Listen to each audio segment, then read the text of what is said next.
Yep. Yep. Yep. Yep. Yep. Yep. Yep. Yep. Yep. Yep. Yep. Yep. All the things you said, all the things you said, running through my head, running through my head, running through my head.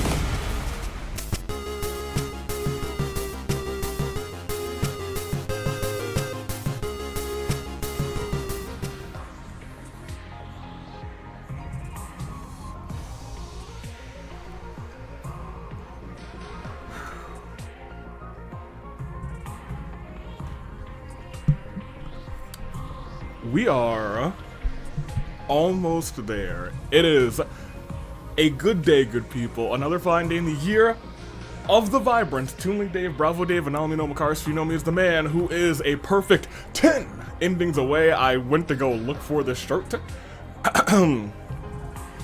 Specifically for this because we are 10 endings away from finishing the 100-line Last Defense Academy.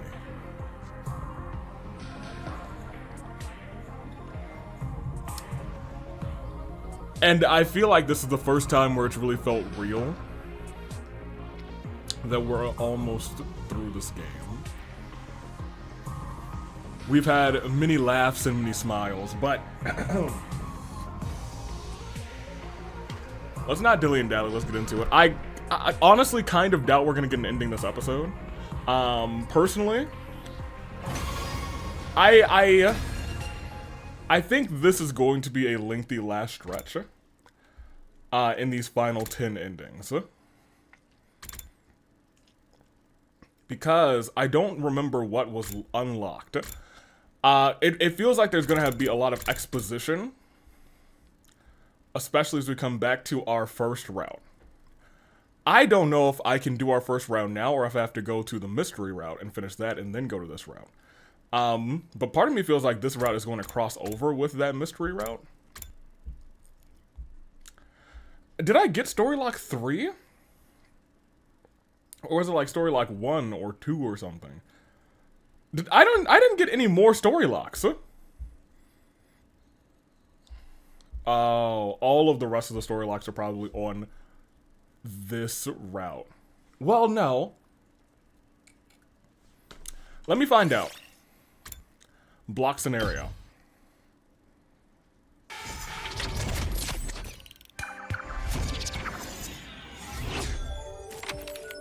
It's open. This is our very first route. I maybe should have started at the beginning of the day, to be honest. Unlock a new story route, open sesame. Strictly speaking, neither of us are time travelers in the way you think we are. This was the first, like, bombshell drop, and it was our first real route. Now it is our last real route. The time looper route is what I'm gonna call it until I get an ending on it here. Neither of us are time travelers in the way that you think we are. The last thing that she said on this route, and I remember it vividly because it has held with me this entire time, is that, we're time loopers. This isn't a matter of us leaping back in time. It's more that we're, trapped in a time loop. I'm so happy to be here. That goes for me. And you too. You're the same as me, Takumi. You're not a time traveler. You're a time looper. And that's where we actually got cut off. The moment I heard those words, my head seemed to fill with a blindingly bright light, and then...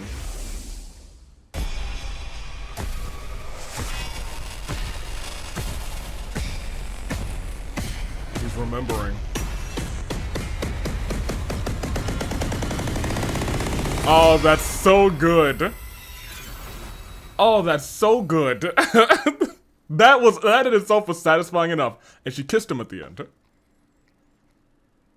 Next thing I knew, I was back in my room, lying in my bed. Hiroko was there with me. So does he remember all of that now? You promised me you wouldn't let the truth destroy you. And yet, you fainted the moment you heard it. What are you? A salmon roe? Well, look it. What do you mean by that? You're soft and squishy and fall apart when the heat is on. Lamal. She had a point. I hold myself up and got to my feet. He is a time looper. That was such a good... that was effective. That was effective. I was like, oh my gosh, it's all of the things. All the things you said, all the things you said, running through my head, running through my head, running through my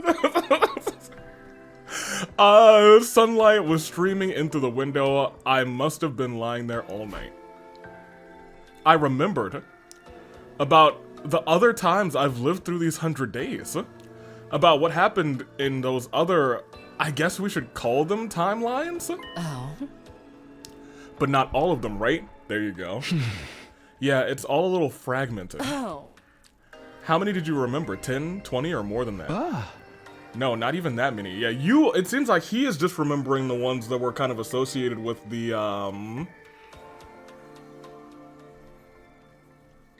with the box of blessings, and the ones that are associated with the geese. Pretty much, I think he's like remembers all of the top route. Continue. You're still just a beginner. A beginner? Come with me. Hey, wait, where are we going this time? You wanted to hear the whole truth, didn't you? It's not something I can talk about here. Hideko left the room, still feeling a little clueless. I followed her. Alright, well, let's see what the truth is, because this is the truth that has not been... I guess 100% explained to us from somebody's mouth, you know what I mean? We should be safe in here. First, I want to hear what you know. Do you remember which TLs, timelines, did you remember, and how much do you remember about them? TLs, that's abbreviation for timeline. I've been using it in my head. You can use the full version if you want. I'm not really sure how to explain which ones I remembered, though. Any key points or characteristics will do. Okay, but so this seems like the Hideko who's been through it all, you know what I mean? Okay, but honestly, I don't feel good about this. Too many of them timelines I remember ended in tragedy. Yeah. So many of our friends died in those alternate timelines. Realities, rather. They were murdered. Killed in ways so gruesome and cruel that I didn't even want to say them out loud. So a lot of the ones that you remembered were killed by you. It hurts just to think about it. I started to think I'd have been better off not remembering at all. On the other hand, I warned you, once you know the truth, there's no going back. You said you could handle it, you promised not to let it destroy you. I did say that, now I have to stand by it. In spite of the pain it caused me, I began to speak. Okay, here goes. Slowly, hesitantly, I told Hideko what I remembered about the other timelines. The Gi parasites. The series of murders caused by them. The exorcism rituals I held with Gaku, Lamau. Getting into the escape pod with Hideko and Tsubasa and setting off for the satellite, just the three of us. It means that I'll remember. That was something. That was pretty cool. There was another timeline with a serial killer in it too. Except that time it turned out to be Yugamu. Wait, Yugamu? Yugamu was the killer? You know it wasn't Yugamu. I felt it a jolt of pain in my head. My memories must have been getting mixed up. Oh. Does he still have Gi data in him? Are you alright? Yeah, I think so. I squeezed Hideko's hand to reassure her and carried on. I told her about in another timeline where the zombies started appearing. We tried using Yugamu as bait at first. But even after that, our friends kept dying and coming back as zombies. In the end, I got caught by them too.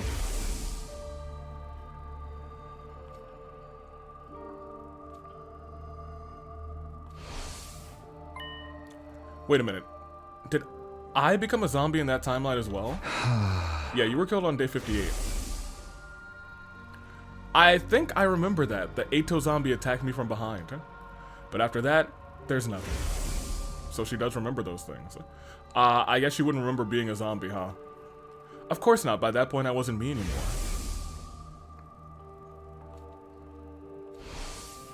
What a crazy timeline that was, dude. We'll talk about that timeline later. Tell me about the others. I nodded. There's not much to tell. There's just one more I can remember clearly.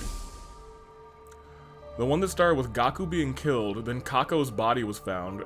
She'd been poisoned. This is the mystery timeline. After some investigation, we figured out that it was Shoma who killed Kako. But then he was found too, killed by Ava.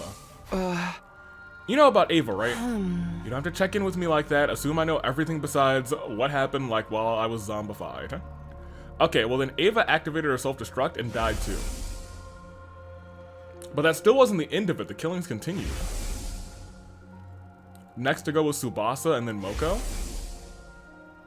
Then Kurara was found strangled in the secret room in the school's basement. That's all I know. Shoma and Ava both mentioned a mastermind called X, but we never figured out who it was. Because we haven't done that yet. That's why that one's still alive. It was probably them who killed Gaku, Tsubasa, Moko, and Kurara, though. Hiroko pushed her glasses up and directed a piercing glare at me. Is that really everything? Yeah, of course. She stared into space for a while, her expression unreadable. She was clearly thinking hard, but about what I had no idea. Finally, she spoke. I take back what I said before. You're not a salmon roe. Your mind is a tempered steel shell that can shrug off any attack. What does that mean? Don't worry about it. You'll understand soon enough, huh? Wow.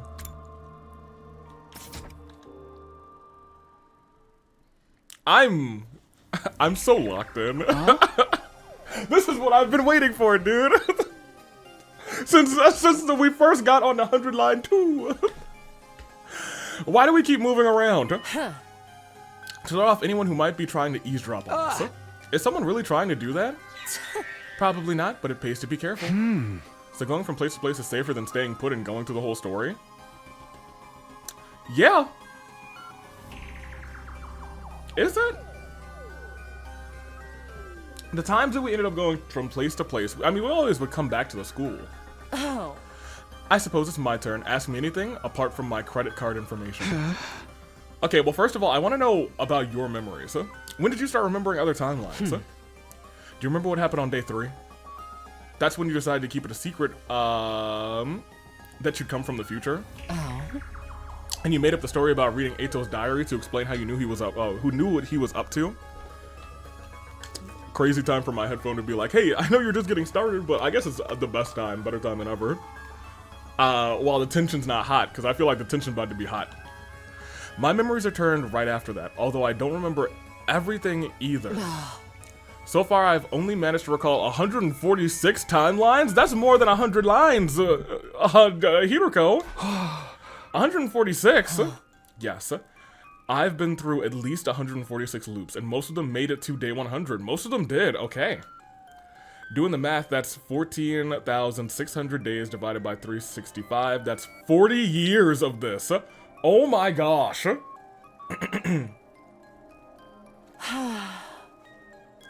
I've been living at the school in this loop for at least 40 years. 40 years? 14,600 days? It was too hard to even wrap my head around that length of time. It was making my brain freeze up. I just stood there completely dumbfounded. And that's only the bare minimum. Accounting for loops I haven't remembered yet, the real number is probably even bigger. Yeah, I guess we could also do a quick count of how many times, or like how long Takumi has been in these loops, actually. Because they'll have 100 lines. Not most of them made it to day 100, though. A fair few did, but some of them he actually doesn't make it to day 100, and other people do. Anywho. And that's only the bare minimum. Accounting for loops I haven't remembered yet, the real number is probably even bigger. This is only speculation, but I think something similar is going on with you. Huh? There's a good chance you've lived through these 100 days just as much as I have. At least 146 or 40 years. It's all happened. You've just forgotten about it.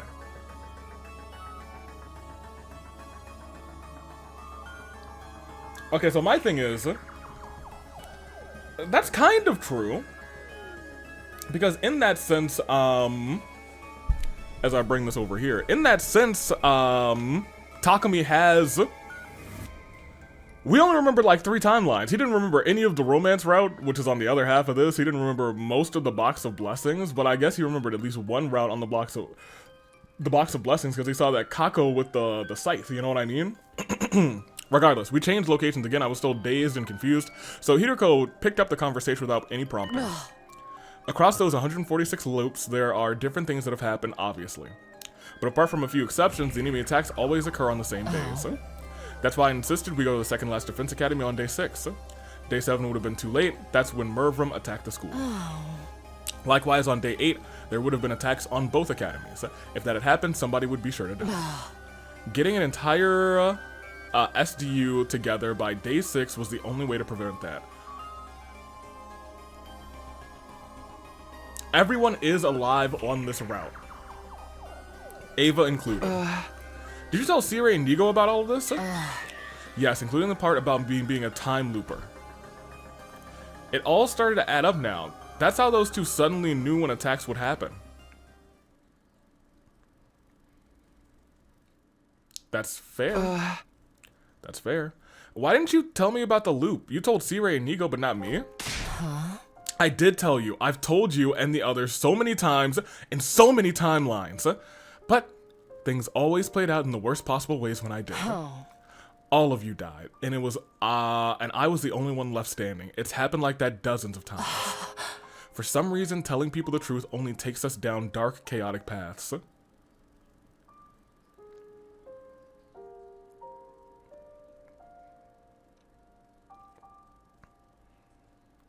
Is that true?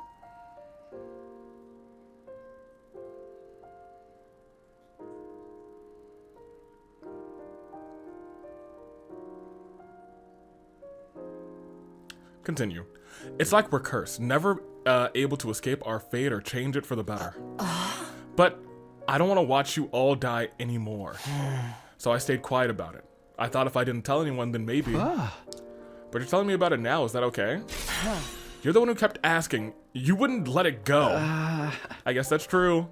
Hiroko drew in a deep breath and exhaled. She repeated the process a couple of times until she regained her usual composure. Poor Hiroko, dude. Yeah, dude, really poor Hiroko. 40 years of watching her friends die, and in most instances having to go 100 days, and that is bare minimum 40 days. That's just what she remembers. It's alright. That's not the only reason I decided to tell you. I have a feeling that this timeline might be different. I've got no concrete grounds for thinking that, but Hiroko reached into her pocket. The cat? She brought out the calico cat figure I'd given her yesterday and squeezed it tenderly. Never mind. Don't worry about it. Man, maybe this is the Hiroko romance route. I feel like, she has something for Takumi. She kissed him. She put the cat back in her pocket and said no more. I wonder how many timelines she's been through that involved the Gees. Guy Williker. This explains a lot, but I still don't understand how we got stuck in this time loop in the first place. Before we get into that, so there's an explanation. Okay, let me tell you more about the loop itself. It begins on our second day here. More specifically, the night of day 2, right before Eito destroys Sire. When the loop resets, it's always the point in time we return to. And when does it reset? It depends. There are two possibilities. Either when we die or at 10 a.m. on day 100. Day 100, 10 a.m.? Yes, right around the time the school launches its final attack. For whatever reason, even if we make it to the end, we still can't escape this place. When it gets to 10 o'clock, we'll be forced back to day 2 to do it all over again. You said you remember a timeline where we managed to get into the escape pod, yes? Do you remember anything from after that? I remember taking off for the satellite and watching the final attack through the window.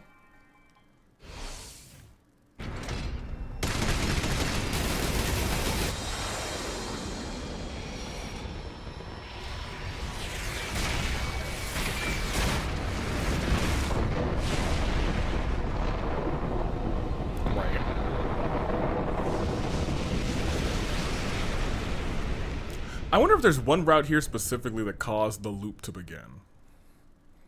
Or I wonder if that Hemoenema blast is the cause of the loop or something. But there's nothing after that. You see?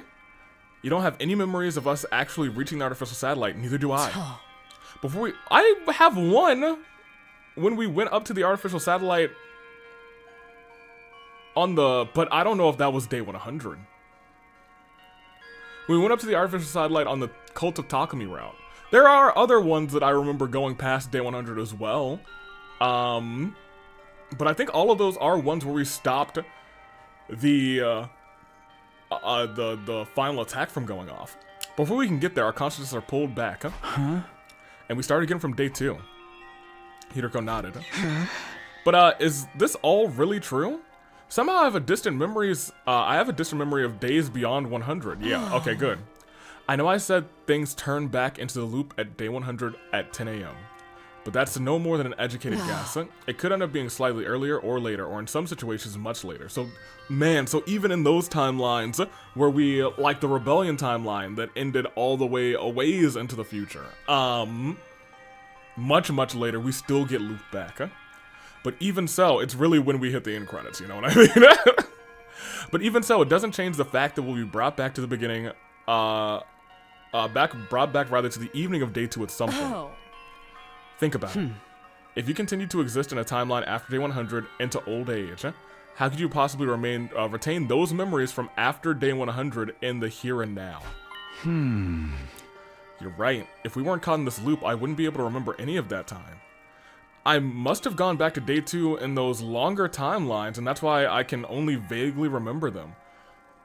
Fascinating. Oh. But going beyond day 100 is an extremely rare, anomalous event. That is true. Admittedly, we don't often make it too far past day 100.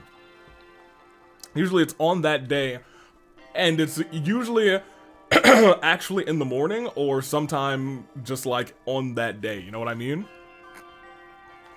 She's not wrong. It's probably safe to say that in general, the loop turns back itself on day 100 at 10 a.m. In general, there are some anomalies. Fair enough. When I arrived back in the past, I didn't have any memories from other timelines. This is really just exposition setup dump for whatever we're about to experience. Was it the same for you, Hiroko? I told you already, didn't I? My memory started returning on day 3. We forget everything the moment we return to the start of the loop. In some cases, like right now, we suddenly remember them again. I have no idea what causes it or if there's any kind of rule governing the process. Yeah, that's weird. That's a little odd. Especially since I still remember my first timeline when I go back to day 2. That's fair. That's probably because of your crypto globe. What do you mean? The first timeline we experienced, I'll just call it the first cycle to make things easier. During that cycle, you absorbed Ato's power, but not just his. When I was killed by Ato, all of my cryptoglobin was incorporated into him. That is true. And now, by way of Ato, that cryptoglobin resides in you. On the 100th day of the first cycle, you had that Ghost Boy's power inside of you. That made you strong enough to retain your memories when you travel back in time. I see. Wait a minute, so the time loop and the cryptoglobin are related somehow? Well, duh, dude. You have traveled back in time because of that cryptoglobin. It only stands to reason. Think about it. What's your specialist skill? Special redo, the power to try things again. See? It all adds up. What about you? Your special discipline skill is totally different from mine. You know how some people are really good at multiple subjects, like history and math? It's the same principle. I'm just the goat. So you've got the power to redo things as well? I do. Oh. And why haven't I ever seen you do it before? No one ever sees you do it. Technically, I've never seen you redo something either. Yeah. That is fair. The effects of skills that alter the flow of time are visible only to their user. Neither of us can tell when the other uses a skill, or what changes when they do. Does that mean there are defensive battles we've only won thanks to you redoing stuff? I've lived through this loop 146 times. Don't underestimate what I can do. Okay, Hiroko is kind of the goat, dude.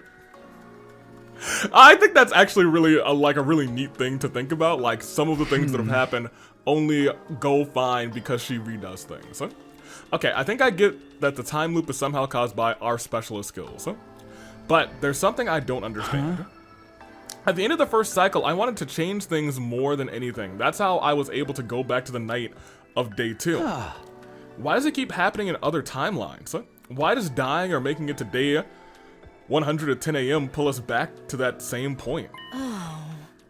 I don't know, but I have a theory. A 100-line theory. It's because that initial jump back in time was the trigger. Oh. Think of spinning tops. They never stop spinning. They'd never stop spinning, rather, if it wasn't for friction. The same goes for things like pendulums or springs going downstairs. That's true. That is true. That's science. In a situation where there was no resistance, all it would take was one little push and they keep moving forever. Forever. That's right. Does that mean we're going to be stuck in this time loop forever? Oh. There must be a way to break out of it. There has to be. What is it? Do you think I'd have put up with that idiotic face of yours for over 1,400 days if I knew? So we don't know how to escape. Huh? Not right now, at least, but... But what?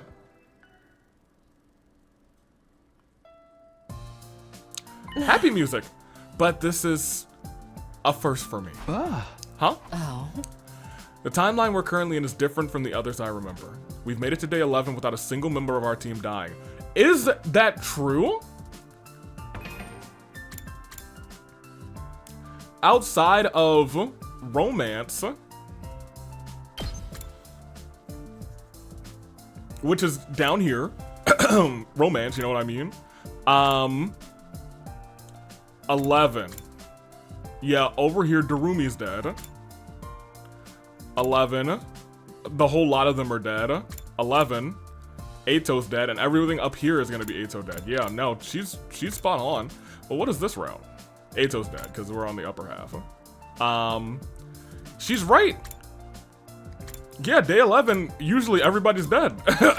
Or somebody's dead, at least.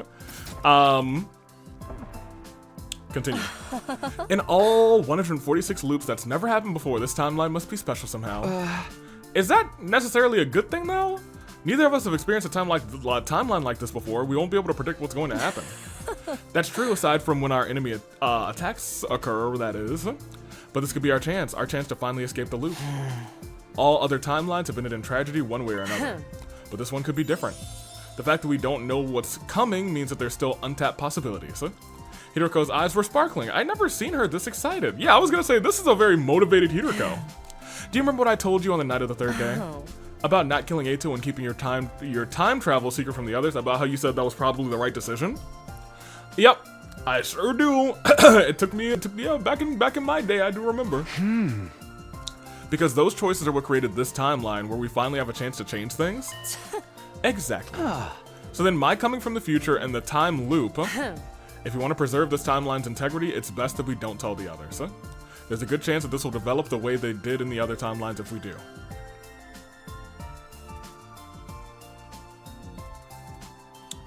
Interesting. There's still plenty of things I didn't understand about this time loop thing, but I had a pretty good grasp on the basics.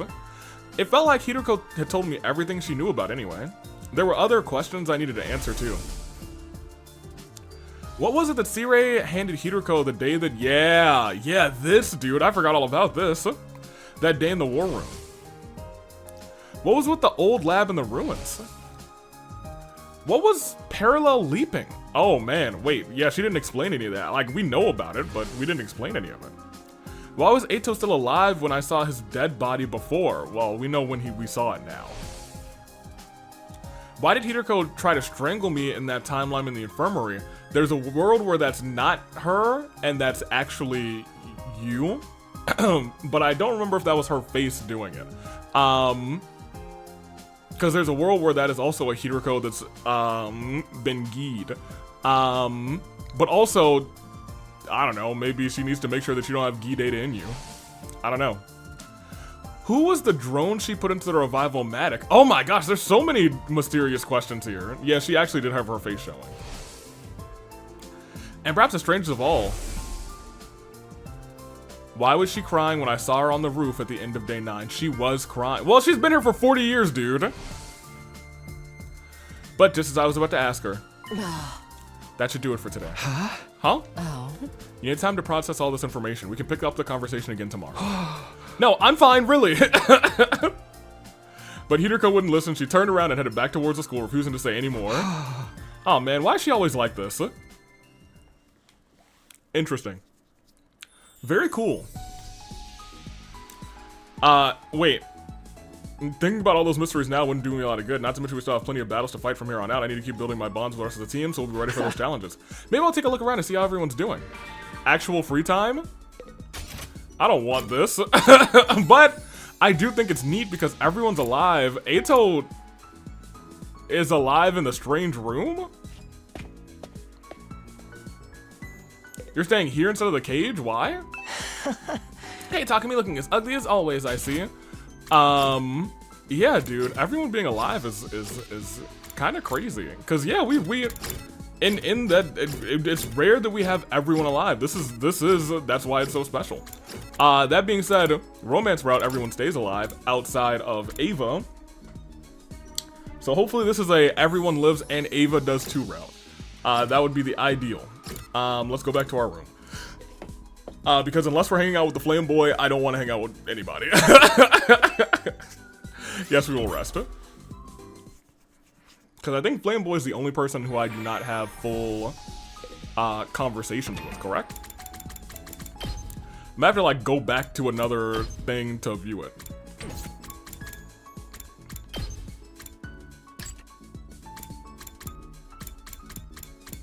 Yeah, he's missing 2.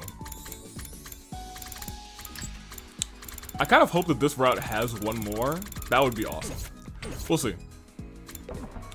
No, go back to your room. Go back. Go back to your room and go Betty bye, my boy. Go Betty bye, eh? Thank you. Alright, so fun little setup. They've kind of explained the rules of this route, explained the time looping specifically. Explain why these loops happen. Bye, C-Ray. I'm invested. I'm locked in. Hiroko said we'd talk more tomorrow. She finally started telling me stuff, so I don't think she's gonna go back on that promise now. I have no choice but to trust her. I crawled into bed and let myself drift off, wondering what revelations would happen, tomorrow would bring, rather. Hopefully I don't wake up and she's dead. Because that's happened. Like, I'll tell you guys tomorrow, and then she dies the next day. That's certainly happened in the past. That happened in our first 100 days. Thanks, C-Ray. Oh, sounds like we're gonna get information anyway. Hey, I'm glad to see you're still alive. Hiroko called on me after breakfast. She told me to meet her in the entrance hall. And it looks like she's already here. Huh? Are we exploring outside today? Don't you want to hear the rest of my story? Yeah, of course. And don't ask questions and follow me. And don't forget your fire extinguisher. Hiroko walked away at a brisk pace. I grabbed a fire extinguisher and hurried after her. Oh, I thought somebody was gonna like follow us for a second. I didn't want that. So, where are we going? To the lab? Why are you always so dense? I know what you want to ask me. We're going to the one place that I can properly explain things. You mean the old lab? Oh. Better than giving you a labotomy.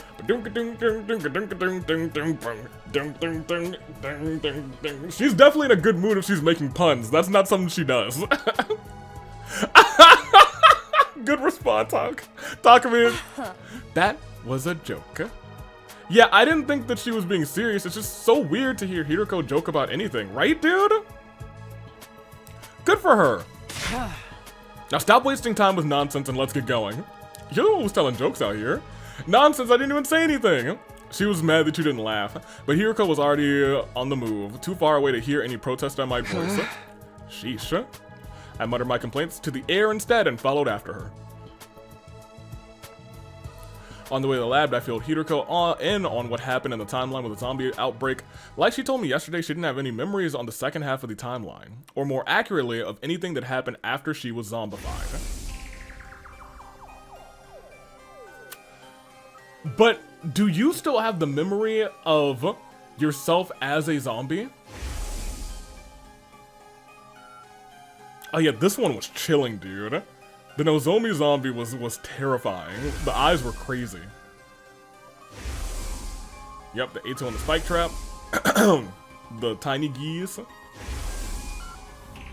The fight between Takamaru and the zombies. Gaku saying, "Tsubasa, you're alright!"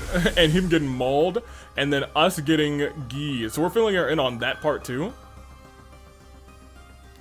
That's not good.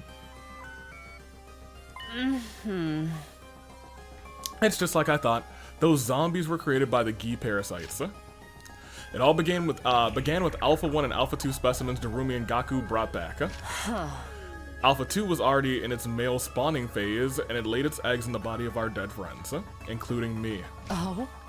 Then those eggs hatched into male Gi and burrowed into the corpse's brains, temporarily reanimating. Uh-huh. That also explains one of the biggest mysteries around here. It does? Which one? Oh? You're better off not knowing. I think she has figured it all out now. But I know you'll only keep pestering me about it, so I'll tell you later. Yeah, I think I know. I think we should all know, I think, to be honest. She didn't, I think the thing was, more specifically, when did Takumi get, infested by Gis? That, I think, is the real, like, question that she had never experienced. And I think that's actually really fun, that it happened on a route where she wouldn't remember because she was turned into a zombie. That's very clever. I do like that. We arrived at the lab. Hiroko dispelled her class armor. I did the same. And that's why she was... Yeah, that's why on the other route where she was explaining that we had been infected with Gi data and we turned into Takugi. Who I love, and I hope I get to voice one more time because he was so draining and psychopathic, sociopathic even. I loved him. He was great. Anywho, we're back. Why do we change back into our regular clothes? You can't put on a leap suit while wearing class armor. I don't think we'll actually need the suits this time, but it's just a force of habit. You don't need the suits. Oh, okay. Why don't they work if you've got class armor on? They stopped hemoanima. Yes, leap suits have the ability to repel hemoanima. They're not affected by class weapons. If you try to put one on in class armor, it's like two surfaces refuse each other, like magnets with the same polarity. Magnets with the same polarity. And doing a parallel leap without one of those suits is a bad idea, right? Oh. You should need to ask me. You already experienced leap damage firsthand. Leap what? Leap damage is what happens when you parallel leap without a leap suit. You mentioned this leaping stuff a couple of times now. What does it mean? That's why I brought you here to explain. Are you familiar with the concept of parallel universes? Yeah, Eito told me about them in the first cycle. They're basically alternate realities. Oh yeah, that was nested in the first timeline. And he was like, maybe this is a Nozomi from a parallel universe or something. Or a Karua from a parallel universe. Oh man. Set the seeds. Are you saying the different timelines we've experienced are the same? Exactly. If it helps, you can think of parallel universes as a world of other timelines. So parallel leaping it's just like the name implies. It's a process of traveling or leaping to a parallel universe. Leaping kind of implies we're going pretty far. People call trips through time leaps sometimes, right? Is anything like that? No, the direction is completely different. Time leaping means you're moving forward or backward in time. Parallel leap means that you're moving a horizontal movement. Or like changing trains to a different line. So that is what I kind of liked about this whole, how they do leaping in this game so far. That it always has to happen parallel. You can't go forwards and backwards. Like we can't use parallel leap to go back to the past or forward to the future. Instead, we move to the same place and the same point in time, but on a different timeline. Take a look at this diagram. Let's say we loop from timeline A at 1 a.m. We'd arrive at timeline B at 1:01 a.m. rather. Essentially, our coordinates and time don't change, only the world that we inhabit. There's another difference too. She's explained this. When did she explain this? It wasn't this timeline, right? Because we know that it's parallel leaping, or was it just mentioned that the parallel leaping exists? I don't know. A time leap would be like your journey back after the first cycle. Only your consciousness was affected. It's not like you got into a time machine and physically went back in time, but that's not the case with parallel leaps. When we leap, our bodies are traveling to those alternate realities. And the thing that makes it possible is this, the PLM, the parallel leap machine, I assume. You've probably guessed the PL part, but it stands for Parallel Leap Machine. Joke's on you, Hiroko. I guessed all the letters. I'm smart. I can reason what letters would be. Wait a minute. So you mean that night, just after midnight on day 5, we leapt to another timeline? Oh. You only just figured that out? You really are slow sometimes, right? Talking to me, I thought this was pretty clear. Where did we go, though? Which timeline was it? In order to answer my question, Hiroko took out a handheld device and showed me the screen. Wait! This is the game! Oh. A map of different timelines based on the machine's data. Are we about to go, like, very meta?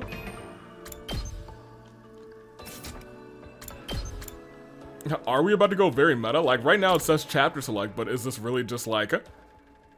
Have we been some, like, tertiary character who's been, like, using this to, like, parallel leap? I don't know. We'll see. Probably not. The timeline we went to that night was... Hunt Mystery. Ah, Hunt Mystery. So, that's actually a much better way of talking about it, actually. The hunt, but also the mystery route. Hunt what? It's a timeline that splits into a day 25. One of them you don't remember yet were forced to participate in a killing game called the Invader Hunt.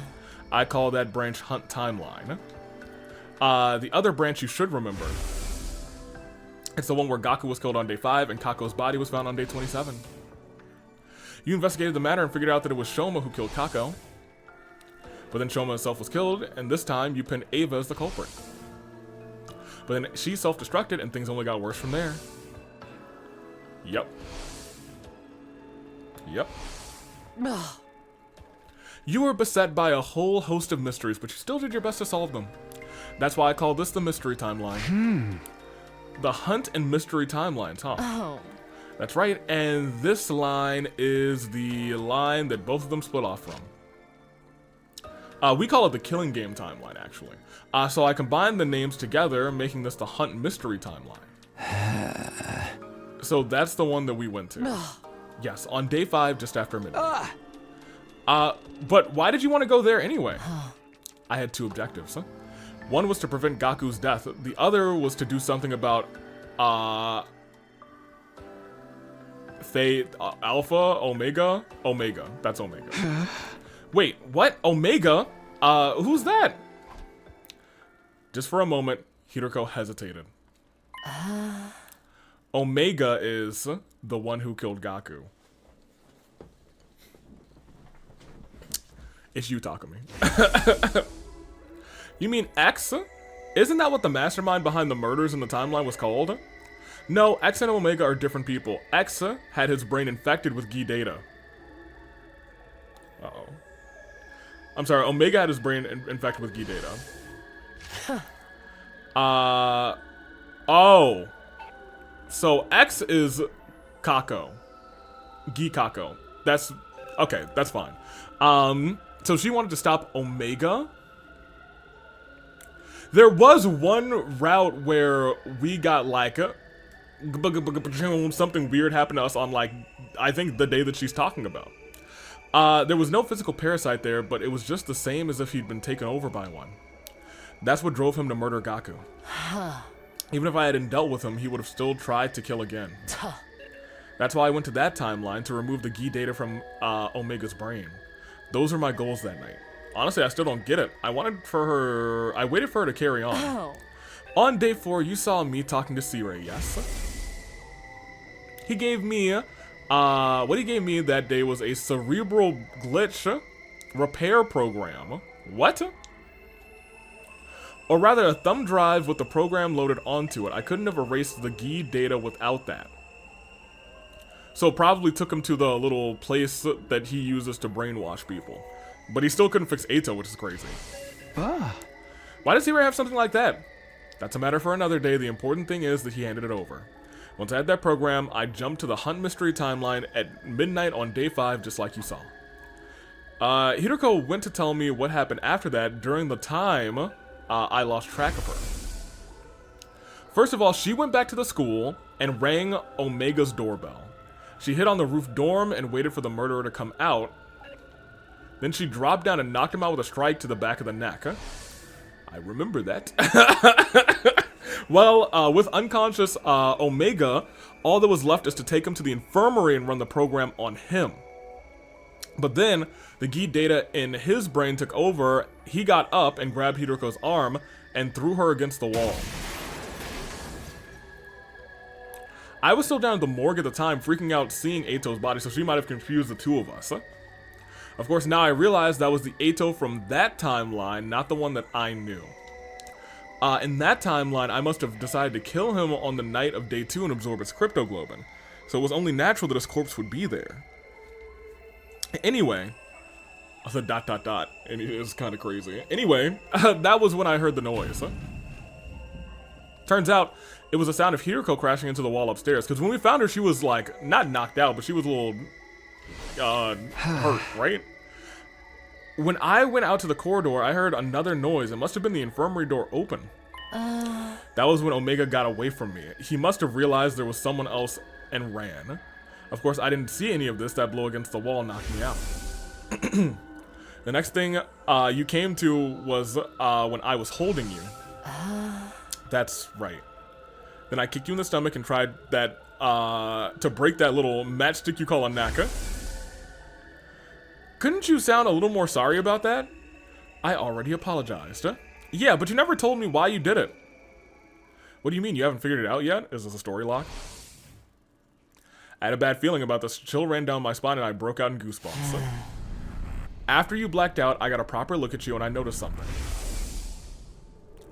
There was a purple rash on your face. That was one of the symptoms of leap damage. That's when I realized I'd made a mistake.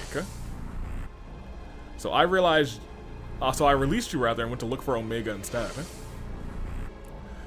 I knew where he'd be, the classroom on the first floor.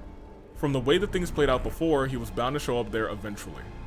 I got there as fast as I could, but I was too late. Gaku was already killed. When I opened the door, I saw Gaku's body, covered in blood, and standing above him was Omega, still waving around a kitchen knife. Please, don't tell me. It's you. Was Omega. I'm sorry, but it's true.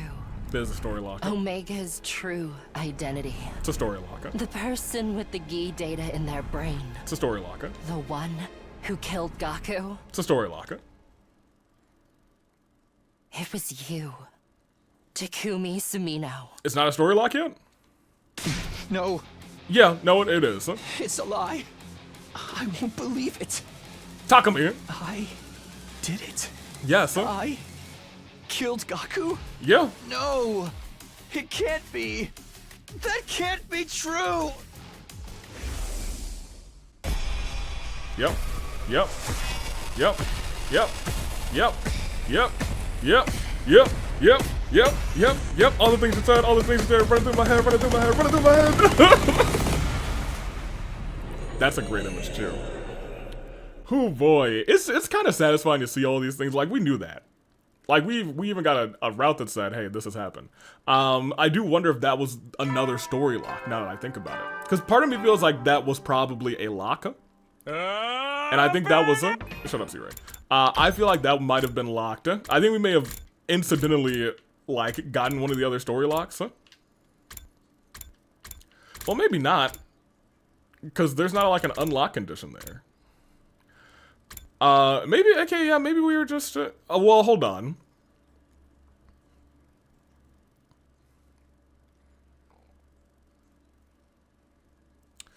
Was one of those 74? Okay, yeah, not comedy. That's slasher.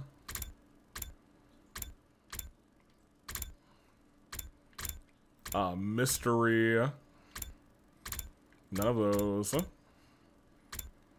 Not killing game. One of these mystery routes is the one. Oh yeah, that one we still have to get. Which one of these is the route where... I'm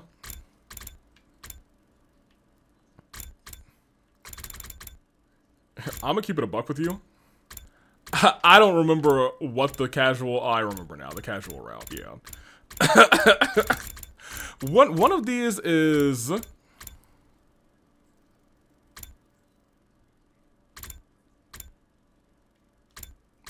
Where it's just the three of us alive. Yeah, these slasher routes. So one of these we learned that, and I think it's probably 72. So 72 was a prerequisite for this. So yeah, that wouldn't have been a lock, but it is what was locked behind here. So okay, I'm down. I'm down. Shut up, C-Ray. This is the second time you've done this. I'm starting to get tired of it. Did I pass out back at the lab? Yes.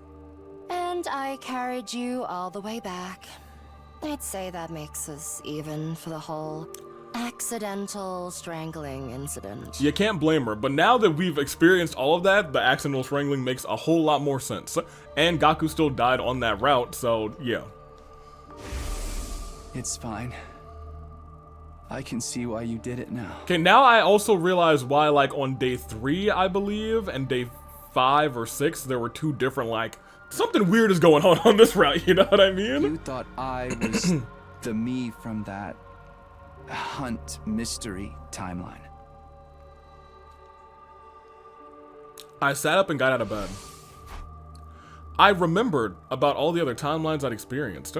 All of them? You said that already. Yeah, back on day 2, yeah, but I remember more of them now. What do you remember exactly? Well, I hesitated. Those memories weren't memories I particularly wanted to dredge up again. It wasn't the Hunt mystery this time, was it? You remember the serial killer timeline, didn't you? Yeah. Are we gonna have, like, is he gonna, like, remember the romance route at least? The serial killer timeline, it didn't take a genius to figure out which one she meant, huh? Except the killer wasn't Yugumu, it was me. In that timeline, I killed Ava, then Moko, then Takamaru, Kurara, Shoma, Darumi, the twins, all of them, everyone, all of my friends, all of my friends. I brought them to an end, brought them to an end, brought them to an end. And in the end, even Nozomi. So you remembered 72. The one that I just went to peek at. I started shivering uncontrollably. I felt off balance, like I might collapse any moment. Do you remember the kiss? You alright? No, I wasn't alright, not even a little, but I put my hands on my chest and forced myself to take some deep breaths. You were probably repressing those memories until now as a self-defense mechanism. You sealed them away in a corner of your mind without even being aware of it. That's why I likened your mind to a steel shell before. But I guess you really are as fragile as Salmon Row after all. I wasn't paying attention to what Hiroko was saying. The only thing I could clearly hear was my raging heartbeat. This might sound like an empty platitude, but I assure you, I say it as someone who, with 40 years worth of experience. Don't beat yourself up over this. This is not your fault. You aren't the same person who did those horrible things. The one who killed Gaku on day 5, that was Hunt Mystery Takumi. Likewise, the Takumi in the serial killer timeline was someone completely different from who you are now. And even with those other versions of you, it was really the Gi data in their brains that made them that way. They weren't in control of themselves. You don't have to bear the responsibility for their crimes. My breathing finally started to slow down. I wiped away the cold sweat that had rolled on my forehead.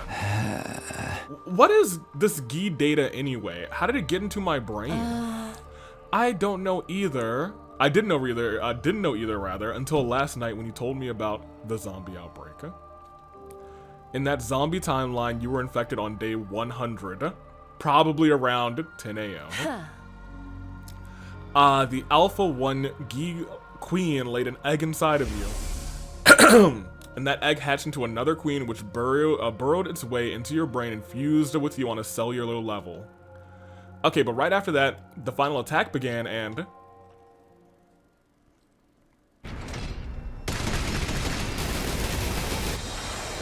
And the loop. Okay, we don't need to watch this again. But like every time they show it, I'm like, maybe something different will happen.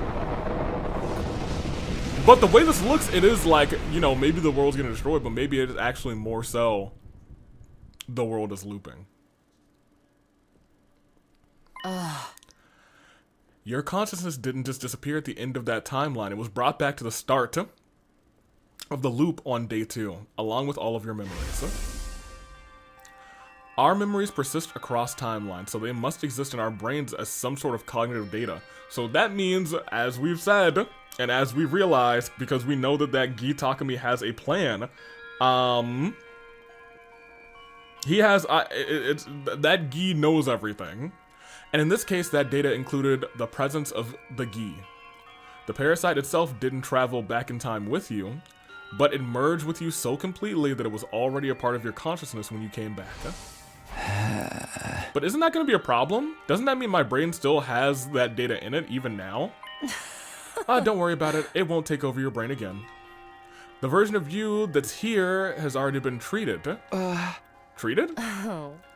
This is a timeline from after you successfully had the Gi data removed. That is... That's true? Based on the story locks, I think it has to be true. There are timelines like that? Trust me, a lot can happen over the course of 146 loops. I meant to tell you yesterday, but Omega, the You and the Hunt mystery timeline has been treated too. Yes. Yes. We know that because we weren't going crazy on the Hunt. Well, we were kind of going crazy on the Hunt, but we weren't going crazy on the... Well, we were losing laps of our memory in the mystery timeline. Huh? You remember when I said I walked in on Omega killing Gaku in the first classroom? Before we could escape again, I ran up to him and injected him with an anesthetic and got him to the infirmary. A few seconds later, he was out cold. I hoisted him back onto my back and carried him upstairs. Back in the infirmary, I put him into one of the recovery drones and got to work. I still had the repair program C-Ray gave me. I installed it onto the Revival-Matic and used it to erase the Gi data from Omega. You saw me doing that, didn't you? Oh, right, I did. You asked me who was in the machine before. Well, it was you, the Hunt mystery version of you. Oh. So that, okay, that's one of the things that I was like, but why is like, and I think I came to that realization and just didn't really say it at this point. That we're pretty much us on the killing game timeline, the Hunt timeline as she calls it. The mystery timeline I could still see us being a little bit infected because we were just losing lapses of our judgment. Lapses of our memory rather, but I digress. The Gi data was completely removed from Omega's brain. The Takumis in both Hunt and mystery timelines that branch off, there will be fine too, so... Interesting. But on that mystery timeline, it's still Kako X. You don't have to worry about them hurting or killing anyone now. Huh? That's good, but what did you do with that me after you finished treating him? I took him back to his room and put him in bed, not unlike what I did with you last night. Oh. Then I went back to the infirmary and slapped you until you came to. I'm assuming you remember that. Yeah, I also remember you saying I couldn't save him.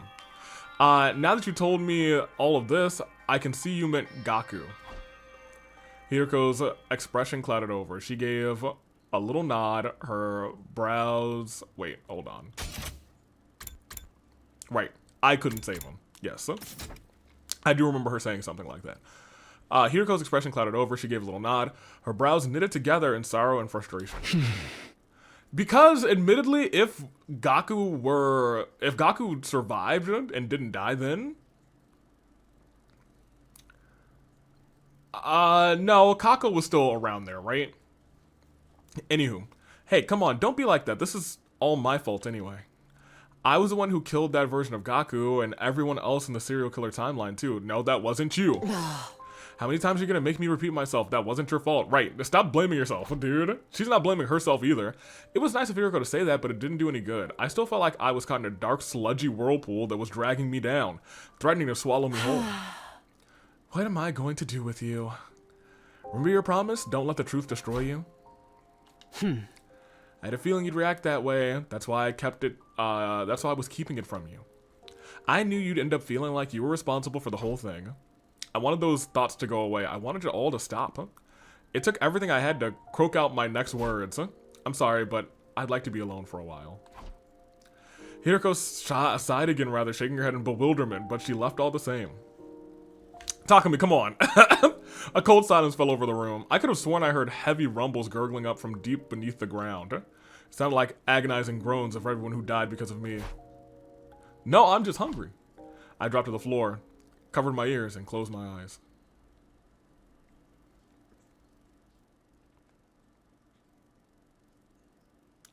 Day 14.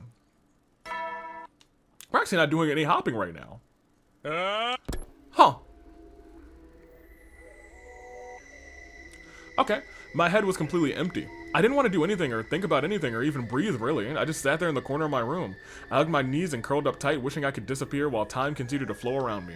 I could hear voices outside, my friends chatting and laughing. The sound cut into me like a knife, and another timeline, rather, I'd been the one to steal that laughter from them forever.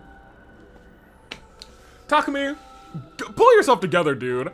At some point, my room started to get dark. The sun must be going down. Darkness seemed to trickle until it filled the space completely. Lying there in the same position for so long, I'd lost all sensation and all awareness of my body. It didn't even feel like my body anymore. It was like my soul had come loose, rather, and I was staring at my own physical form from above. My visitor came in a little after that. How long are you gonna stay like this? Until I'm properly depressed. Oh. Everyone's worried about you. They think you're sick. Well, I told them you were anyway. I couldn't exactly tell them you were feeling guilty about things another version of you did in an alternate reality. What do you want, Hiroko? Oh. I'm not here because I want to be. The others just sent me to ask you something. Ask me what? Tomorrow's day 15. That means that there's another attack coming. They want to know if you'll be joining the battle. Oh. Or are you going to abandon them? Are you going to betray them? Do you not care if they all get killed? They've already been killed. Not on this timeline, doofus. I killed them myself. All of them, one after another. All of them are dead because of me. And talking to me, sometimes you really are such a doof. So I just can't. I can't do this anymore. I don't care. Just let whatever happens, happen. I really can't do anything. Hiroko continued to stare at me, but there was a different look in her eyes now. There was no pity, only contempt. When she spoke, her voice sounded hoarse, like she was holding back some strong emotion. She probably was. I'm disappointed in you. Did what you told me on day 10 mean nothing? You told me we could make the future we deserve together. What happened to all of us reaching day 100 with a smile? Hearing that is what convinced me to tell you everything. I felt like this timeline could be different. It was the first time in 146 loops anyone's ever said anything like that to me. Oh my gosh, really? That sucks, Hiroko. I really thought there was something special about this timeline, about you. I thought you might be able to be the one to finally break us out of this never-ending hell. Oh. And now you're just giving up? Just like that? How could you? She clenched her fist. The look in her eyes had changed again. Now she was glaring at me with pure, undistinguished animosity. Huh? You weakling, you sniveling coward. You think you get to give up and mope around for the rest of your life? Who do you think you are, Osamu Dazai? Comments? Elaborate? No, you're worse than that. You're like a mech pilot going crazy from being synced with its navigation symptom. Okay, I understand that one. Or a Pasur emo band fangirl bandaging her wrist just to fit in. The way that you killed everyone was a completely different person in a different timeline. He wasn't even in control of what he did. Get a hold of yourself already. Don't you realize how much danger you're putting everyone in by wallowing like this? If anything, you're going to get them killed, and it's going to negatively affect your own negativity and self-loathing. You're sure as hell not going to protect anyone the way you are now. And if you're going to allow others to protect you while doing nothing in return, you might as well be signing their death warrants yourself. You're gonna get everyone killed, and you're doing it of your own free will this time. Ooh. Ooh. That's complete betrayal of everything you believe in. What happened to all of us reaching day 100 with a smile? Again, what happened to creating a future where we could all be happy? I've tried everything I can think of, and nothing's worked. I can't do this alone. I need your help. You, Takumi Sumino, you're the only one who can save us. You're our only hope.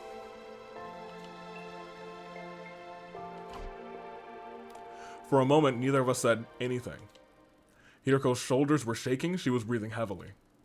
Her quick, shallow panting was the only thing breaking the silence. But eventually, even that sound became quieter. What if this is the reason that she is crying on day 9?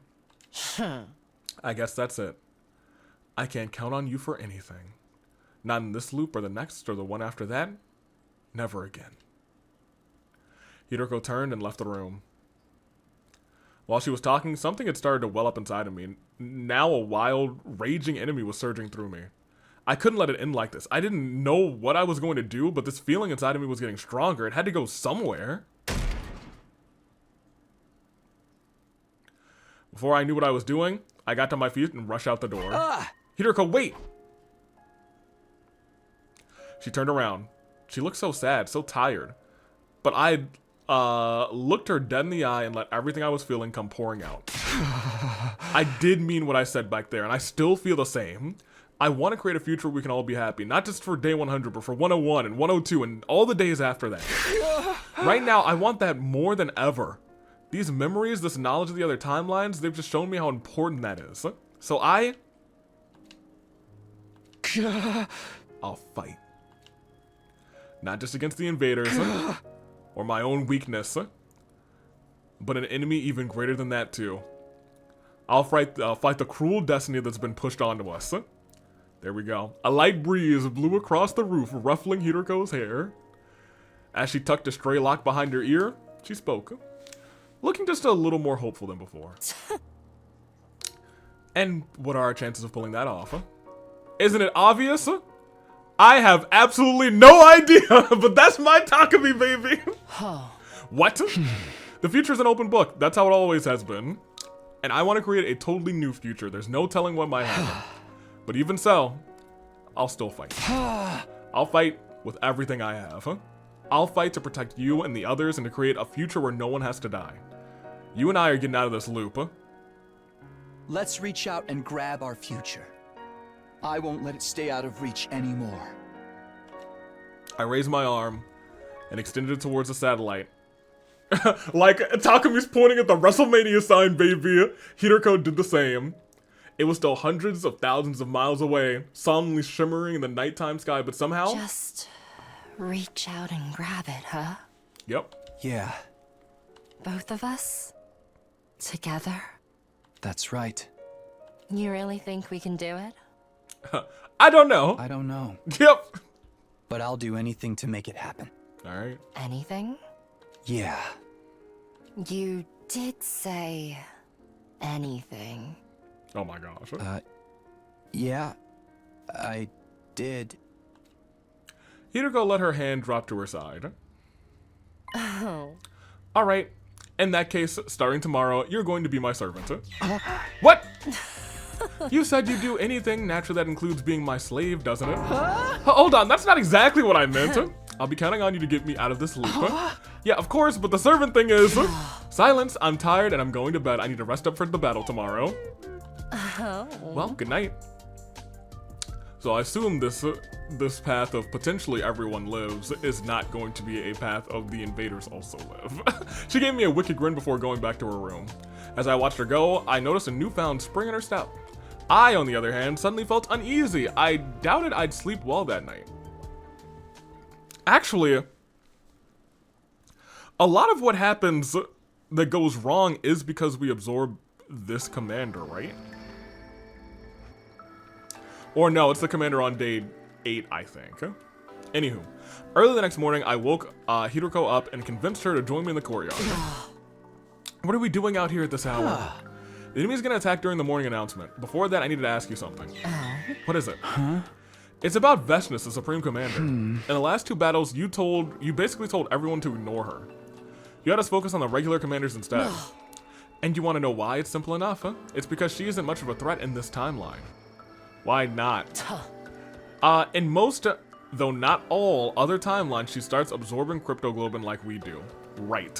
That is what I wanted to avoid.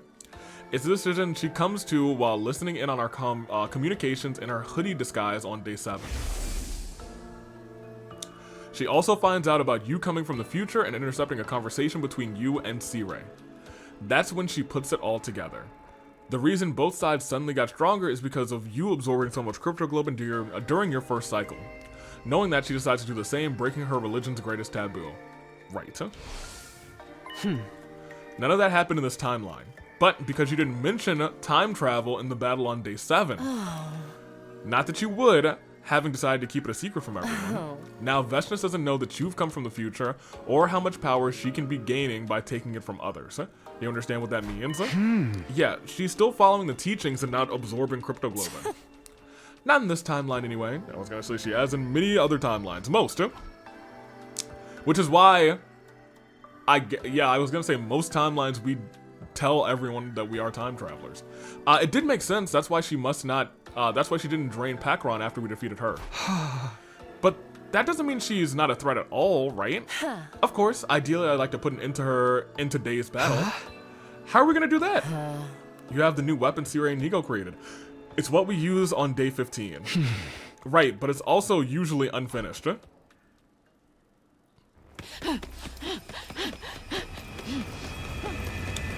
Yep. And someone has to die to use it. But we do know one timeline where we were able to get it done. We don't need to watch this again. What do you think I've been doing while you've been moping these last 2 days? I've been out gathering materials. I know the ruins so well by now it barely took me any time. The bomb is 100% complete. That includes the detonator. The first time I think the detonator's ever been done, dude. Nobody will have to die setting it off. That was good news, but I felt pretty guilty about it. Hiroko had been out there working so hard and I hadn't done a single thing to help. Wow, sorry. Don't worry about it, you can lick my bootstick clean to apologize. Well, get to licking, Takumi. This bomb has also got a lot more power than our past versions. I gave C-Ray and Nigo some pointers on how to improve it. So we're gonna hit Vestness with that today. That's right, we're going to make Versace. That's not right either. Vicios. I don't know what that is. I would like to know though. I assume it's some sort of scrambled mess or something. Let me see. Vichy. It's a soup. A creamy chilled soup made from pureed leeks, potatoes, and onions enriched with cream, and typically served with, typically rather garnished with chives. It looks pretty good. I would try it. Maybe one day I'll make some whatever it is. It's French, okay, so you probably only pronounce like 2 of those letters, not for nothing. Hiroko's eyes glinted viciously behind her glasses. Then we heard the morning announcement over the PA system, which means it's not often that we see that one. Which means there we go, baby. Intruder.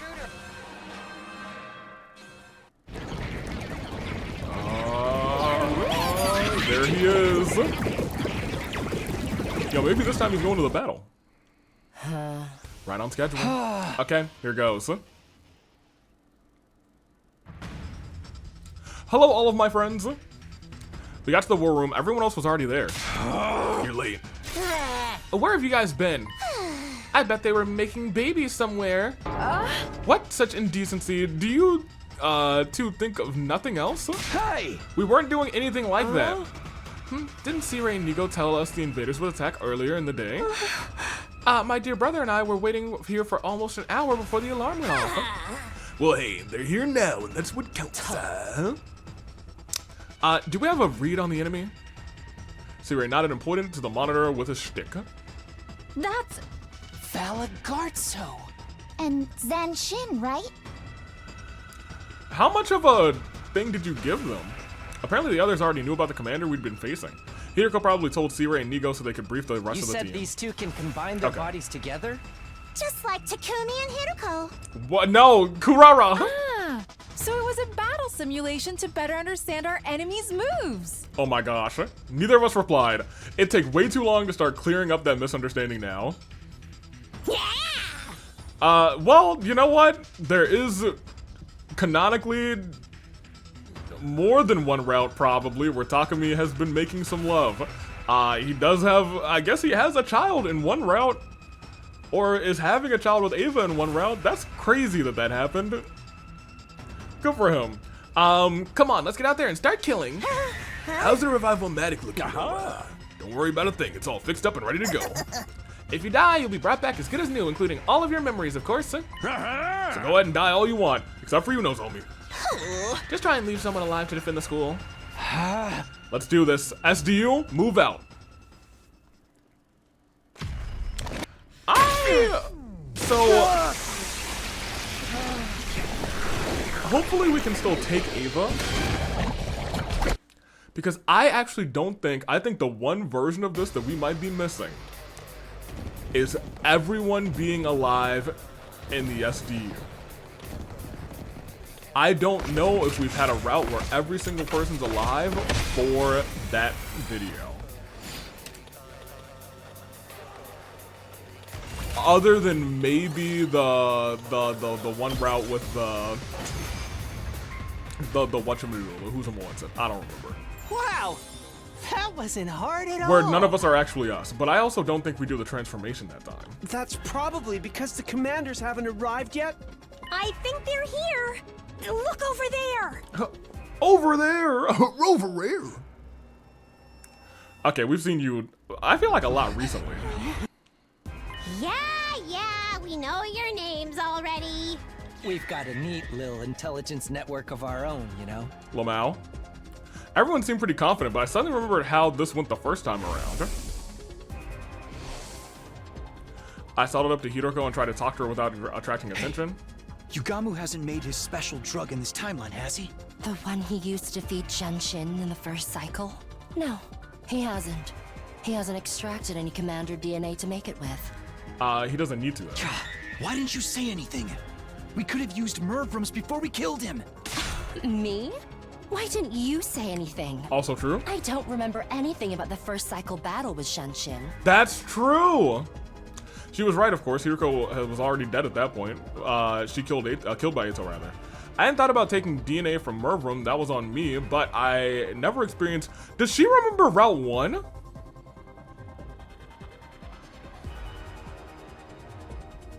I don't know.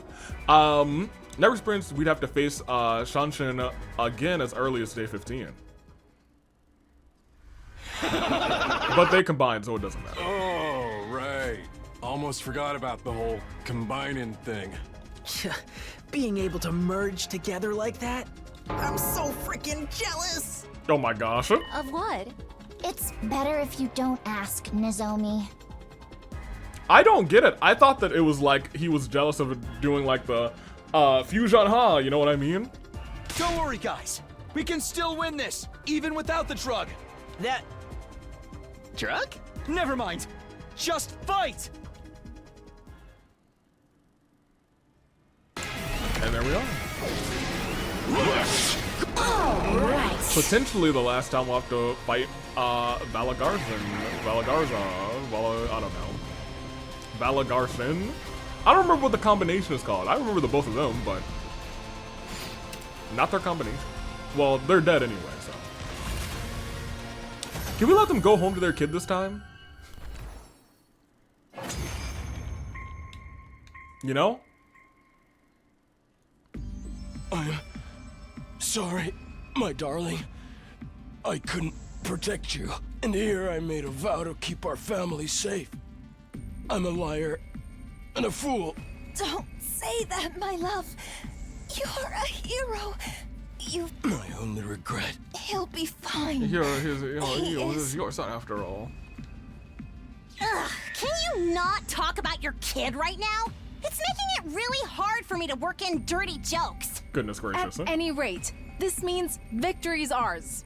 Yes? Yes. Yeah, but don't forget what Siri told us. There's gonna be another one. What? The words barely were out of Moko's mouth when the other one showed herself. Huh? There she was, the Supreme Commander of Veshnis. Huh? How disappointing. Valagarzo, Zanshin. I thought you were stronger than this. Yeah, we haven't absorbed them yet this time, so maybe they will live. Or did you lose on purpose? So I could take your prey for myself. As she spoke, a change started to come over Veshnis' body.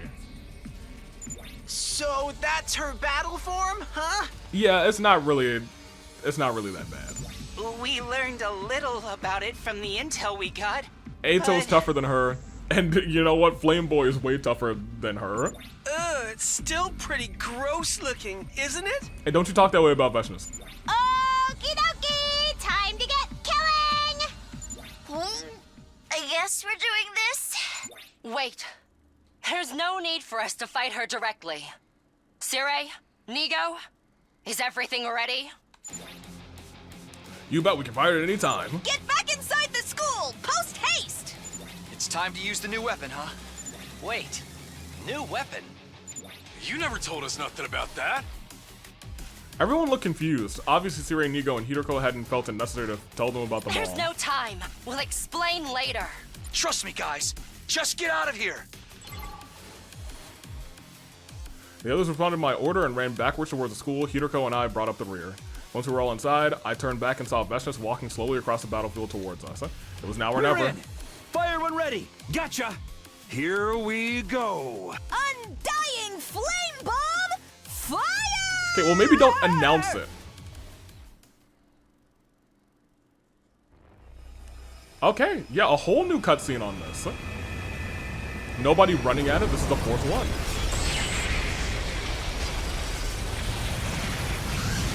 The first time this bomb has gone off where nobody needed to sacrifice themselves. Still think the Takumi sacrifice could have worked, you know what I mean? Here's the thing, this thing never kills her, but it's never actually 100% ready, I suppose. So, this is the first time it's 100% ready. Is she actually gone? Meh.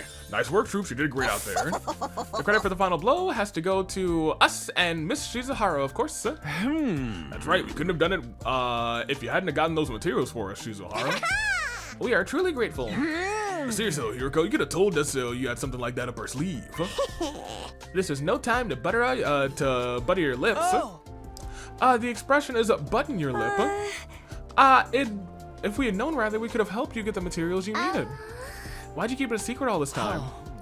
Let's just say I had my reasons. So Veshnis has actually bit the big one? She's really gone now? She has to be. An explosion that strong would have blown her to smithereens. It's true, she disappeared without a trace when the dust was cleared, but since there's no body, there's a chance she might have survived somehow. Come to think of it, that did happen in some other timelines. Even after getting caught in the Undying Flame Blast, Veshnis came back to fight another day. I glanced over at Hideko. She was resting a finger on her glasses, a distant look in her eyes, like her thoughts were somewhere else. No use thinking about what ifs now. I say we enjoy this victory high while it lasts. I'm down for that. We gotta take our wins where we can. No. Then is it time for the usual? The usual? I think so. 1, 2. Special Defense Unit, best in the world, indestructible and undefeatable. Never lose, never yield. Special Defense Unit, fight on! Yeah. Wow. So, we'll be having a party this time. SDU, fight on. We don't have the budget for that. This is a military academy, not some hedonistic tech startup. Alas. And so, our post-battle meeting ended without any further discussion. Tired, but satisfied with that, we've done a good job, rather. We went back to our rooms to rest. And I will be taking a brief break, because, I got pollen nose right now. Pollen has been kicking back. That night, a little while after dinner, I made my way to Hideko's room. What? My shoes are already clean. I'm not here to look your books. That'd be Darumi. She'd be eating the books. So that's another timeline, though. Hideko. What do you want then? My sofa and desk chair aren't broken. I didn't come so you could sit on me either. crazy. I wanted to ask you something. Huh? You said you'd be counting on me to get us out of this loop. Let's get into details. What exactly am I gonna have to do? Good question. First of all, we'll need to figure out an actual method of leaving the loop. Can we consider that our objective for now? If you want to, but it's not gonna be easy. You can't just try anything that comes to mind and hope it'll work. Believe me, I'm speaking from experience. Huh? What should we do then? Don't get ahead of yourself. There's something else that we have to deal with first. Something else. Oh. Tomorrow night, we're leaping to this timeline. Hideko took out her device and showed me a timeline diagram again. This one? I call it the Killer Zombie Branch. Day 15. Day 15. So maybe this one is really just going to, well, I guess we are going to be experiencing, I guess, what we do in that timeline. So this is going to be our first, like, actual loop. Or I guess leap, jump. It's upstream from the serial killer and zombie branches, hence the killer zombie. You mean, yes, the timeline where you become a serial killer. Tomorrow, we're going there. And we're changing history. Oh?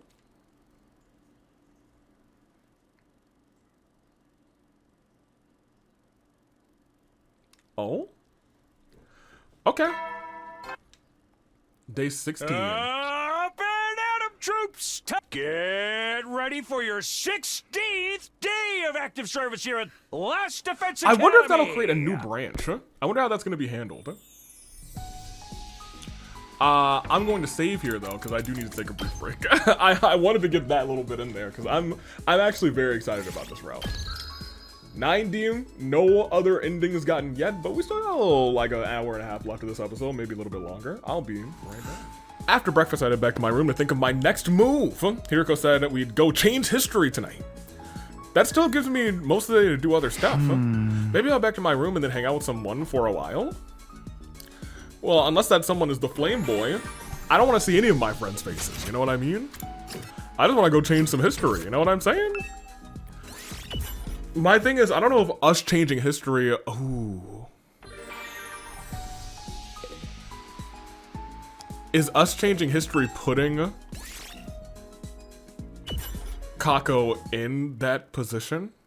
Kako, Queen Kako, the Kako of the Kako that got Geed, I think. Day turned to night. Day and night. What? Taking care not to be spotted, Hideko and I snuck out of the school. We made our way along the road that led to the old lab. Just deathly silent, too. And that really actually added a lot to that. Along the way, Hideko began speaking. Oh? I discovered the parallel leap machine on my 37th loop. Uh-huh. I decided to investigate every corner of this old town and happened upon it by chance. Over the next few loops, I'd go back when my memories returned and try and learn more about it. By the 49th loop, I more or less knew what it could do and how to operate it. We still don't know who made it or why it's here. So I assume Eito doesn't... I assume it's just the two of us who are loopers. But... I guess... Hideko is here. My problem is, like, I kind of want what... My issue is, and I'm kind of glad we did this last, because now that we are, like, in this situation, I feel like we might be able to get a final... Our last ending will be an ending where, you know... I'm sure the end of this whole thing, or, like, the true ending of this route is going to be like a, hey, we made it, all of us are alive, and then it potentially loops, like it fades to white, and that maybe like hints at, oh my gosh, we're looping again. But if it's our last route, it feels like, you know, maybe we aren't, and I can like leave them all alone and say it's okay. So we still don't know who made it or why it's here. Why were you so determined to figure it out though? Oh? You probably won't believe me. Don't laugh, alright? Okay. I heard a voice while I was sleeping. It said that machine will be your salvation. I wonder who would have said that. Haha, seriously? You said you wouldn't laugh. Sorry, it's just, you must have been hearing things, right? She ignored me and carried on walking. I followed after her at a safe distance, feeling like I just poked a hornet's nest. She's gonna sting me. She's gonna sting us, boys. Boys and girls and non-binaries. I still can't help wondering what the machine is doing here in the first place, though. Oh? Someone must have been researching parallel universes. Somebody who? Researchers, probably. What researchers? How am I supposed to know? Let's just be grateful we have access to such a useful resource. Come on.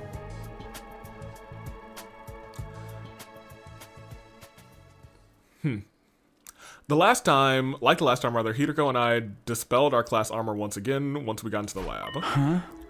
We can't wear leap suits and class armor at the same time, right? We went over this before. Leap suits repel our hemoanimo. The fact that we're doing this and explaining this on 2 occasions means that certainly this is going to be very important. I know, but why do they have that function? Leaping is achieved using cryptoglobin, or rather using its energy waves. The infinite parallel universes out there exist in a space filled with cryptoglobin energy. Interesting. It surges in constant waves and unpredictable patterns. To leap, we have to harness those waves. It's almost like surfing. We're going to ride the wave, and we're going to ride the waves rather in that space to get to our destination. This Hiriko is like, she's got like a little bit of like, you see she's a little quirky, but like, it's very deeply buried. Doing that without protection puts a lot of strain on the body. Yeah, I know, I've experienced it myself. You got off easy. Serious leap damage can affect the brain and rob you of your memories and your ability to reason.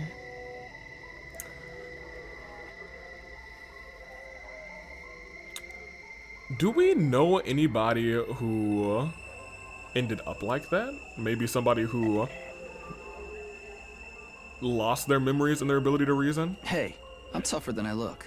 Please take this seriously. If you parallel leap 2, maybe 3 more times with exposed skin, your body will eject all of its cryptoglobin. Oh my gosh. That means no more revivals. You'll die, and you'll stay dead. Whoa. My point is, to avoid leap damage, you have to avoid touching that cryptoglobin energy directly. So that's why the leap suits cover our whole bodies and don't push it away from us. And push it away from us, rather. That's right. Thanks for clearing that up. I have another question, though. So that's why it does not... Hemoanima attacks don't affect it. You said you were going to change history tonight. What exactly is that going to involve? The same thing when I went to the Hunt Mystery Timeline on day 5, erasing the Gi data from that Takumi's brain. I got everything we need right here on this thumb drive. This is the thing that Siri gave you, the cerebral glitch repair program. Why do you need that again? Yes, the only difference is that this time we'll be treating the killer zombie version of you.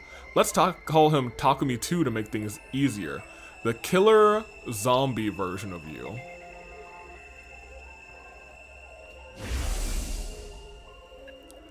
At this rate, Takumi 2 is going to become a killer. Is he? We're gonna treat him before he can commit his first murder. But that's not all. We've got something else we need to do in that timeline. What's that? In the version of history I know, Takumi actually kills somebody tonight. Who's that? Hiroko 2, in other words, me. What? We have to prevent that murder before we move on to treat him. This is the killer what timeline again? Killer zombie timeline. So the serial killer zombie branch.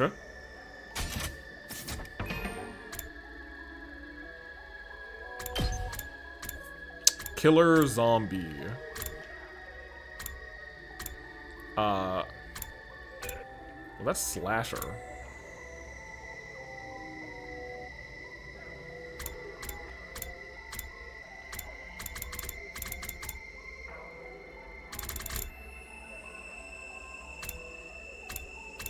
Which one of you is the zombie branch, though? I think it's this top one, is it? Yeah, it's this top one.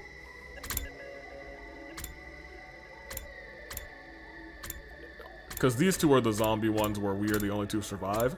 There's another zombie one, though, right? Yes, this is the one where it's Kurara's last stand. So on this route,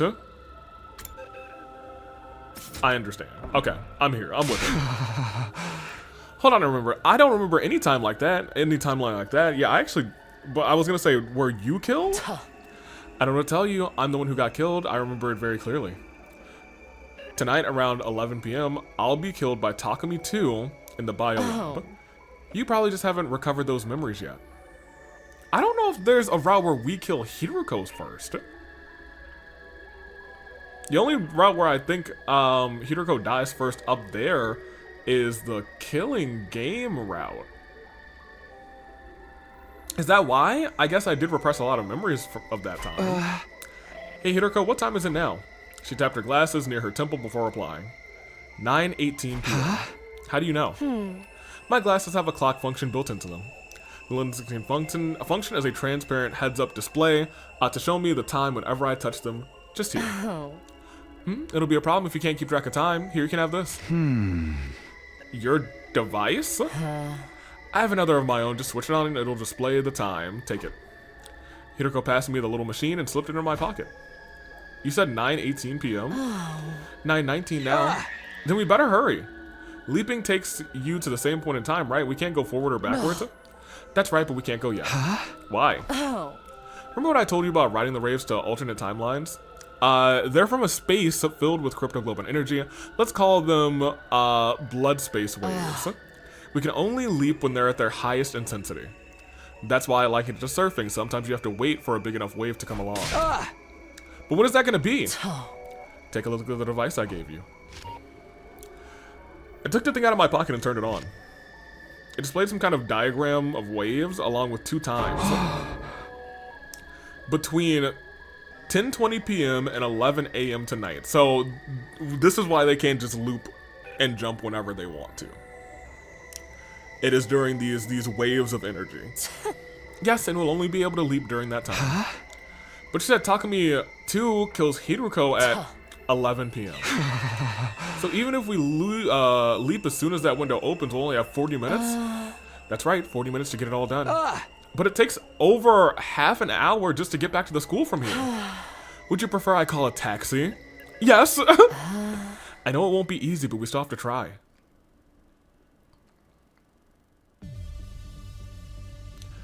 While we waited for the blood space waves, Hiruko showed me how to use the machine. Wow, it's a lot more simple than I thought. Everything sounds simple when it's explained to you. I had to put a lot of work to figure this out. That's fair, actually. It was 10:19, just 1 minute until we could jump. We'd already changed into our leap suits and adjusted the machine settings. Let's go over everything one more time. What timelines are we leaping to? Killer, zombie. And what is our objective? To remove the Gi data from the Takumi 2's brain and prevent Hiruko 2's murder. Good, it's time. Let's get started. Unless there's another timeline that's gonna spawn, we'll see. I hit the red button on the console and we both stepped onto our platform. Okay, let's do this. There we go.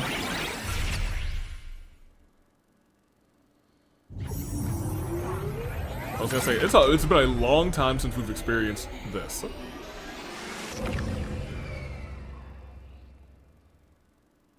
We've only experienced this one time, I think.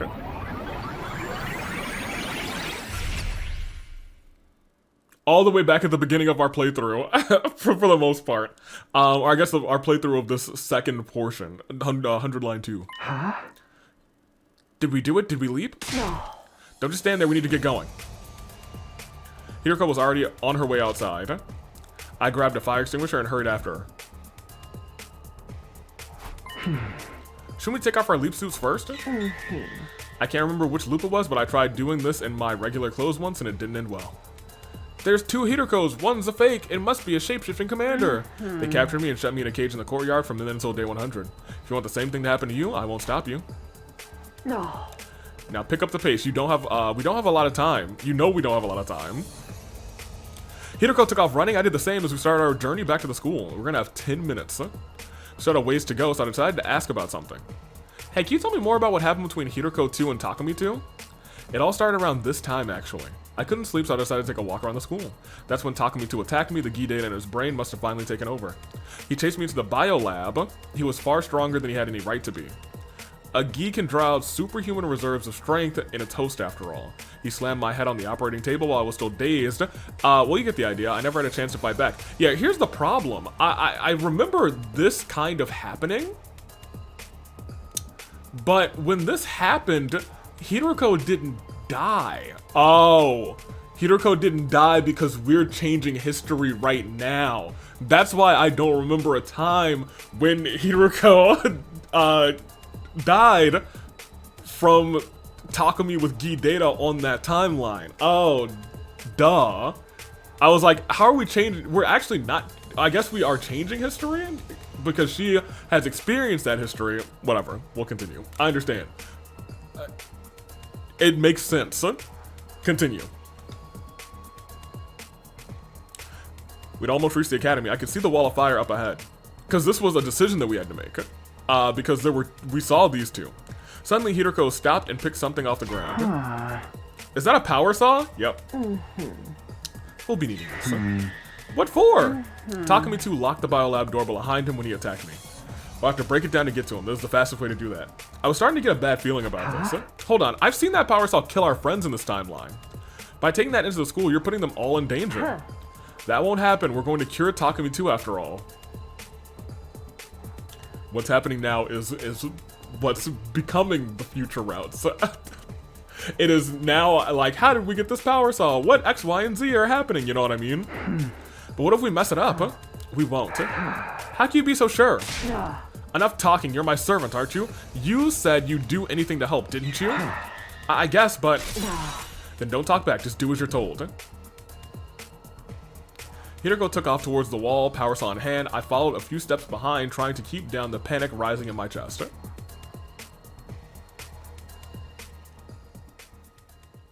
Before long, we arrived at the school. I checked the time. It displayed in the corner of the little window in front of my helmet. 10:56. We only got 4 minutes. We have to hurry. We barreled through the entrance hall into the hallway. Hiroko kept going through the halls and up the stairs. It was all I could do rather to keep up with her. Soon enough, we reached the 2nd floor. And I found myself outside the door to the biolab, and that's when exactly. We were attacked by the serial killer. Which is us, and that's how the serial killer got their hands on the... Okay. I found myself outside the doors to the biolab. Hiroko had gotten there before me, of course. I saw the 2 of them run in there just now. Hiroko 2 went in first, then Takumi 2 chased after her. He was carrying a kitchen knife just like I remember. In that case...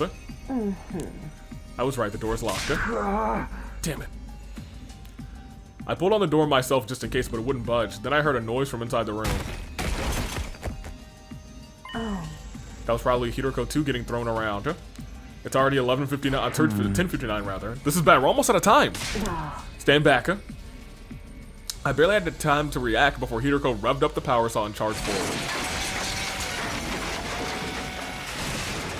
There was a terrible splintering sound as the door yielded to the relentless rotating metal blades. Come on. Following Hiroko's lead, I stepped to the biolab door, but I was not ready for what was waiting for me inside.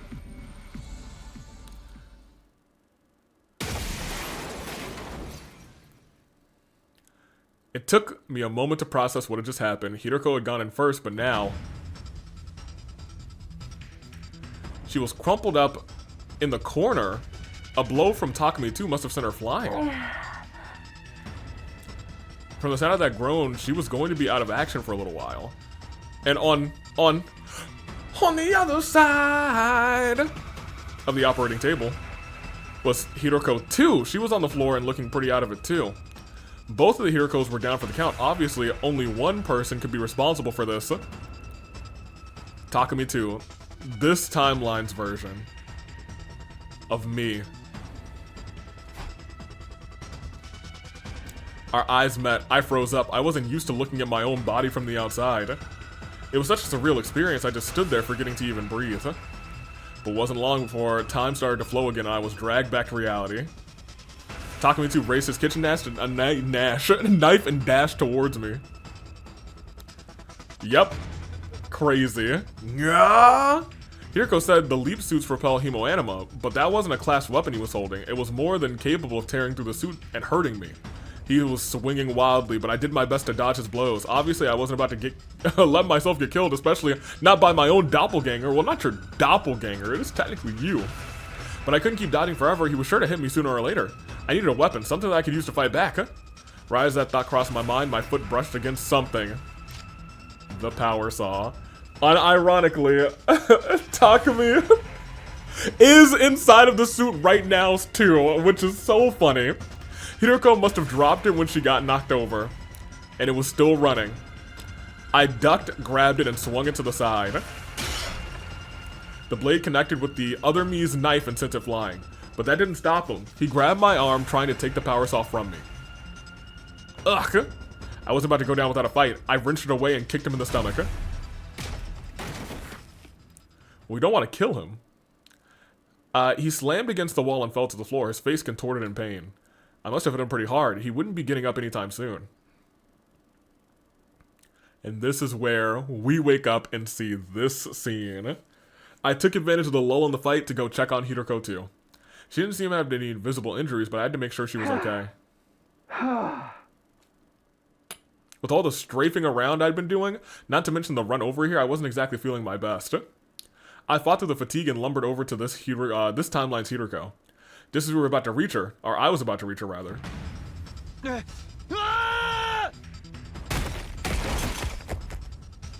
Something slammed me hard from behind. I staggered a few steps, suddenly off balance.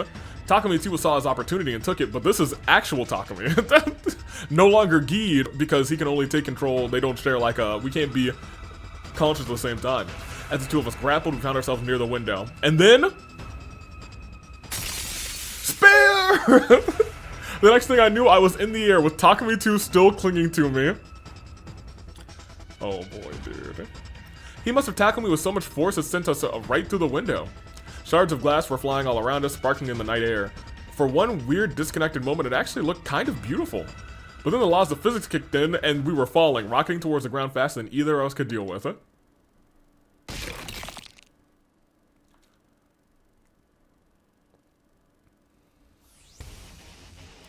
My leap suit must have provided me some kind of protection because falling from the second floor didn't hurt nearly as much as it should have. I saw the power saw lying to my side. I grabbed it and got to my feet, looking for Takumi 2. He was standing nearby, maybe 30 feet away. It looked like he just got to his feet. He was still swaying unsteadily. Well, I prevented Hiroko 2's murder. That just left one thing still left to do in this timeline. We had to treat Takumi 2. I couldn't let him get away now. I tightened my grip on the power saw and ran towards him. My double saw me coming and ran. I stayed on his tail and eventually cornered him right in front of the wall of fire. Raised my power saw and revved it in the light of the undying flames. The blade glinted ominously. This is wild. Of course it was Takumi from another timeline. I wasn't gonna kill Takumi 2, obviously. I didn't even want to hurt him. Maybe he was from an alternate reality, but he was still me after all. So what was I gonna do? Just threaten him? If he thought I was going to kill him, maybe he'd come quietly. I decided to go with that and hefted the power saw again. Wait, something about this doesn't seem right. Haven't I seen this before? Yeah. Wait, that was me! I couldn't have been distracted for more than 2 seconds, but that's all he needed. Yep. Pain flashed across my left leg, and my view started to tilt to the side. As I toppled over, everything seemed to slow down. I found myself thinking, I should have seen this coming. Right, dude. Then my downward movement came to an abrupt stop. I felt my head slam against the cold, hard ground. Even with my helmet on, it was a real shock to the system. Shock the system. I was majorly disoriented, and I could barely string two coherent thoughts together, let it go and come with a plan to fight back. Through instinct, more than anything else, I managed to stagger back to my feet. And you ran, right? My thoughts were hazy, but one thing was abundantly clear. I didn't have the power saw on me, so it must be. Now it's my turn. Fear took over, and I ran back towards the school as fast as I could. You won't get away! Lamau. Yep. The tables had turned. Now Takumi 2 was after me. Fortunately, he wasn't moving very fast, probably because he was weighed down by the power saw. My vision was back to normal now, but the haze around my thoughts was still there. It felt like I was forgetting something important, but I couldn't think what. Before I could figure it out, Takumi 2 made his move. He discarded the power saw, tossing it into the bushes. Now that he'd lightened his load, he was a lot faster than before, and he was gaining on me. He and I were the same person, of course, so our running speed should have been the same, except I had a big clunky leap suit that was slowing me down. It was only a matter of time before he catches me. I need to find somewhere that I can ditch this suit. Right as the thought crossed my mind, the outline of the school came up and head into view. And this is how the suit gets put somewhere. I put a burst of speed on, running for the school with all of my might. I scrambled into the hallway and up the stairs. My feet were barely touching the ground as I fled along the second floor. Finally, I tumbled into the bathroom. I held my breath and listened hard. I could hear footsteps in the hallway outside. They got closer, then passed by and gradually faded. Whew. I let out a sigh and leaned back against the wall. My head was swimming. I just stood there and spaced out for a while. So what am I supposed to do now? I still have to get that guy under control somehow. Maybe I can hide and try and get a jump on him. This suit's hard to move in, though. I won't be doing anything stealthy in this. It'll be easy for him to turn the tables on me if anything goes wrong, too. The solution was obvious enough. You ditch the suit, and this is how he gets his murder suit. I took off my leap suit. Looking around, I found a supply closet and stowed it. Yep, stowed it in there. And that's why there was a second suit in this timeline. Oh, no. Oh, did Hiroko ditch her suit too? That's why there's two suits in this timeline. Okay, I better get going. We need to fix this before our window to leap back closes. My first move would be to find Hiroko. She was probably still in the biolab, so I walked towards the bathroom door. But just as I was about to open it... Could they have hid in the bathroom? I guess I better check. Darn, why do you have to pick now to think about looking in here? I looked around for escape, but there was no point in hiding in one of the stalls. I'd just get found right away.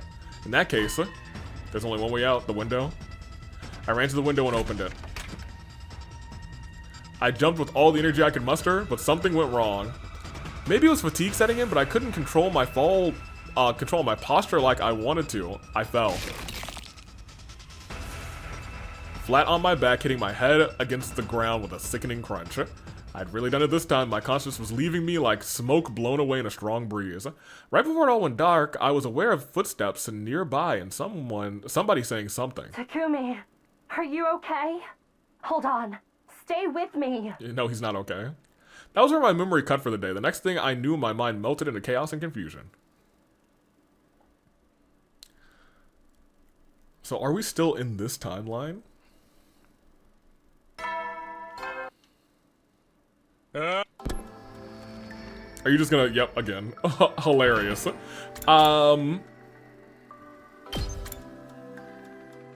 I was kind of hoping that it would, like, do a zigzag up there.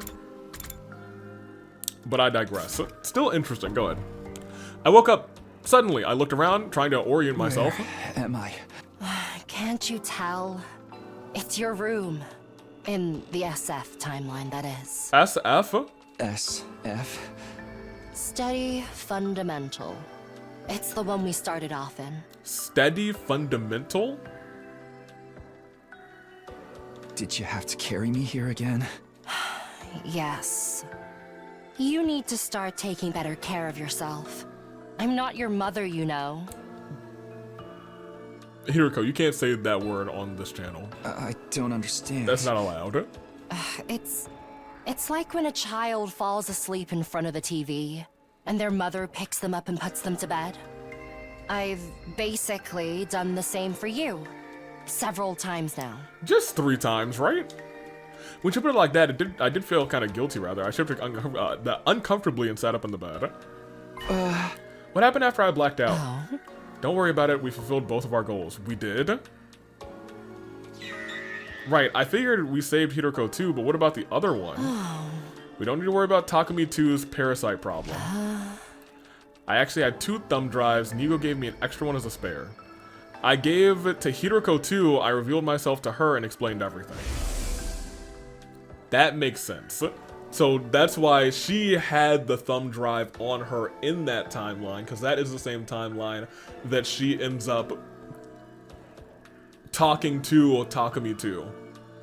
Or Takumi Omega. Omega is what we call that Takumi. Interesting. Did she already know about time loop and parallel leaping? No.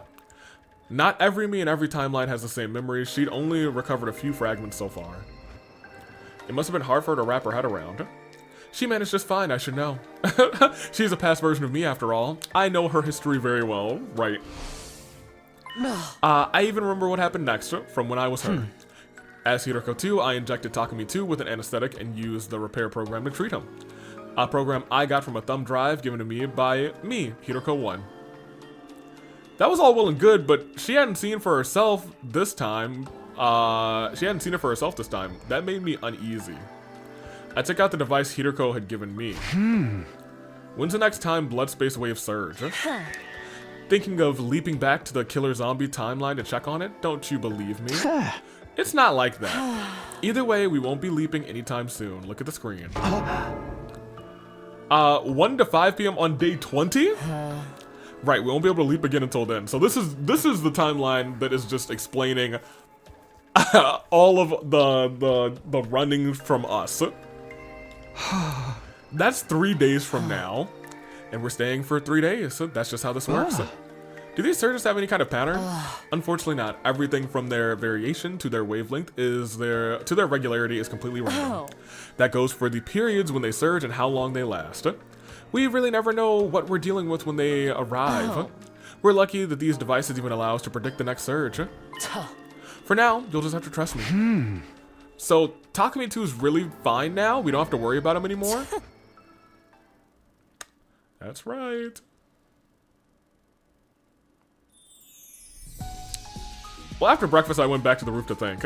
Our next sleep is on day 20, and then the next battle is on the night of day 21. That gives me some downtime before then. I still have to use it productively. Decided to go back to my room and take a walk around the school to see what everyone else was doing. Nothing. It sounds like this is going to be an all me and Hiroko route. Which is fine. Fine and dandy. We've had our Hiroko times, but we haven't had like I don't think a true like Hiroko route, you know what I mean? And this is it.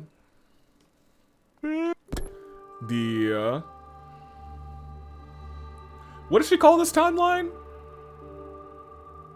Something fundamental? Hiroko used the killer zombie, said the killer zombie Takumi was fixed now, so where was she gonna leap on day 20? I had other questions for her too, but they could wait until tomorrow. Right now, all I wanted to do was go to bed. And take a little napski. Part of me believes she's gonna want to go to at least stop. I feel like there's 3 things that we want to do something about. We also have no choices on this one so far, but I guess we're only 18 days in. We have a lot of potential to get other splits.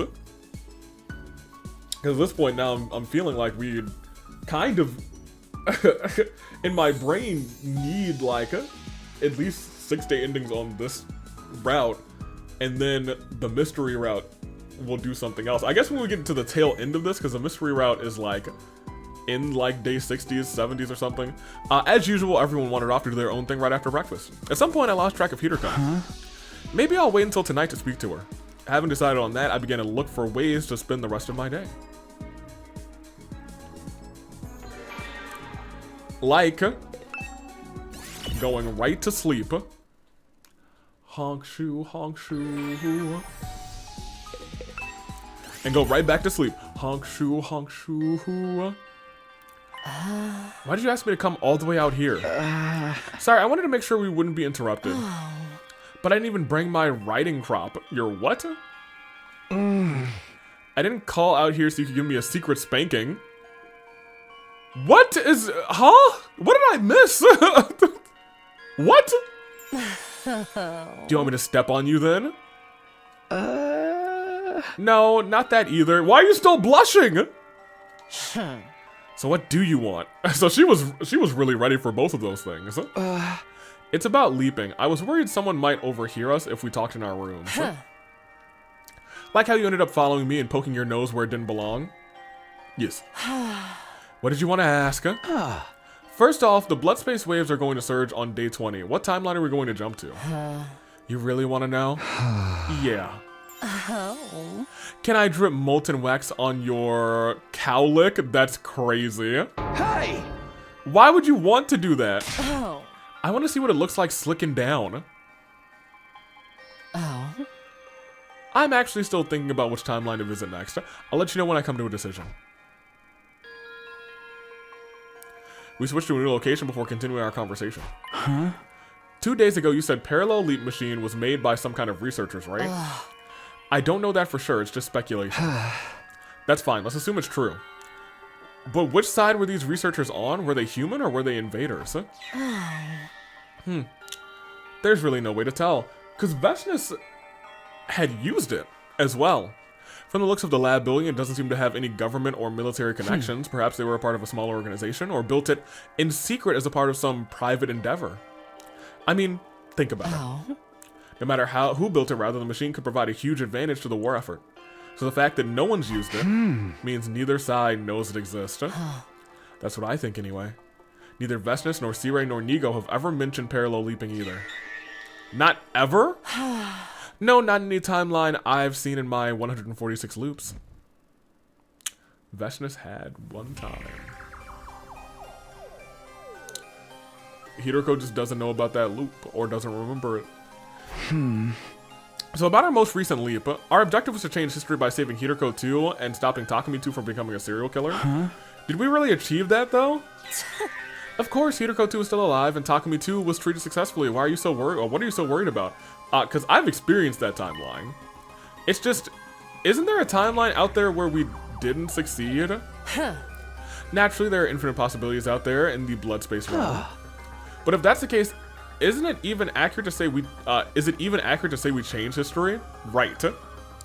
Isn't it more like we created a new timeline, kind of like laying down a new train rail to replace the old ones? Oh. Yes, but what of it? I'm just wondering if there's any point in it. The old rail still exists, so have we really fixed anything? Trust me, there's definitely a point. Why?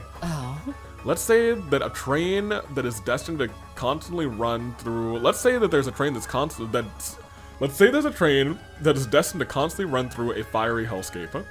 The passengers inside would be forced to endure the constant pain and suffering. Now imagine we lay down a new set of trails branching off from that line. One version of the train now gets to enjoy a safe, comfortable journey. Of course, one of them is still destined to burn in hellfire, there's no changing that. But it's better than if we never added that second line at all. Yeah, sure. Sure. At least this gives the passengers a 1 in 2 rather chance at happiness. I think I get what she means, but still. So the timeline we experienced was a chance for happiness. Comfortability and happiness. We didn't get that. But you know, it is what it is. Pardon me. I'm still having trouble coming to terms with this. What's the problem? Are we even laying down new rails at all? What do you mean? When we leapt 2 days ago, things played out in the killer zombie timeline exactly like I remember when I was Takumi 2. The only difference was I was seeing them from the steady fundamental perspective as Takumi 1. The person who attacked me with the power saw when I saw Takumi 2, it was actually me, Takumi 1. It took me a while to notice what was happening, And I still don't understand it. Even without meaning to, I ended up making history repeat itself. Almost like I was on rails going along a predetermined route. And it makes me feel like destiny is controlling us or something. And I got to thinking, what if history refuses to change? What if our actions don't create new timelines after all? I already told you Hiroko 2 is alive and Takumi 2 is, has been treated. That's something that wouldn't have happened without our intervention. We definitely created a new timeline. Huh? But the fact that history seemed to repeat itself for you is probably just leap damage. No, okay, well now you're wrong, Hiroko.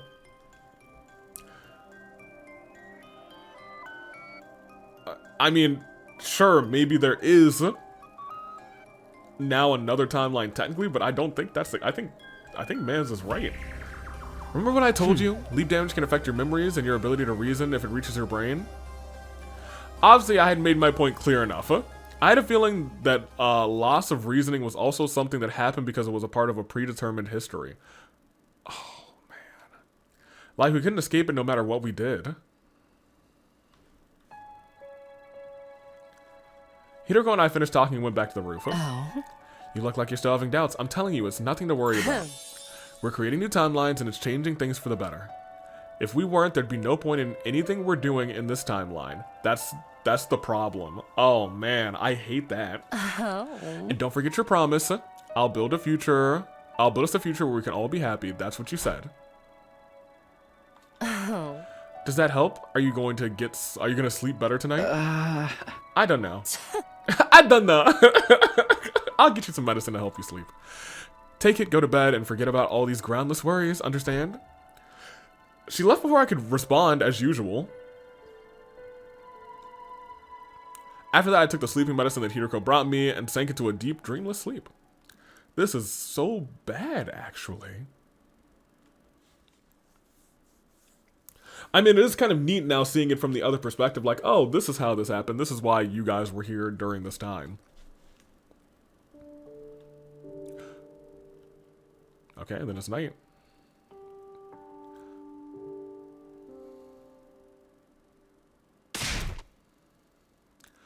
I jolted awake suddenly. Judging by the sky outside, it was already nighttime. I'd practically slept the whole day away. The sleeping medicine had done its job at any rate. That's some strong stuff, huh? Weirdly, my face really hurt now. I had no idea what could have caused that. Rubbing my sore cheeks, I looked at the clock. It was 7:15 p.m. At this time of day, there still might be people in the cafeteria having dinner. Okay, I'll check it out. I was gonna say, you haven't really talked to anybody in a minute. I guess during free time, maybe you could have. Huh? Everyone's here, goodness gracious. Hey there, Simino, you're finally awake, huh? Yeah, right. Man, I can't stop thinking about what we just saw. It was awesome. I know, right? So much fun. Huh? What are you guys talking about? Oh, was it the Nigo performance or whatever? Nigo's hidden talent. We've missed it again? It was some next level shit. Very nice of you to say so. All right, this is day 19. I always seem to miss it no matter what timeline I'm in, and this is the last timeline that we're gonna experience day 19. We're never gonna see it. It was a truly wonderful performance. It was truly high-class entertainment, man. I loved it when Nigo stopped and sang, I Want It That Way by the Backstreet Boys. It was fantastic. I was so inspired, rather, I practically ascended to a higher plane of consciousness. Isn't that right, sister dearest? She didn't like it that much. Those 6 hours went by in a flash, man. I loved it when Nigo sang, I Want It That Way for 6 hours. We did try waking you up, Takumi. But no matter how hard I slapped you, it never did you any good. So that's why my cheeks hurt so much. Well, that's too bad for you. Nigo, could you do it one more time for Takumi?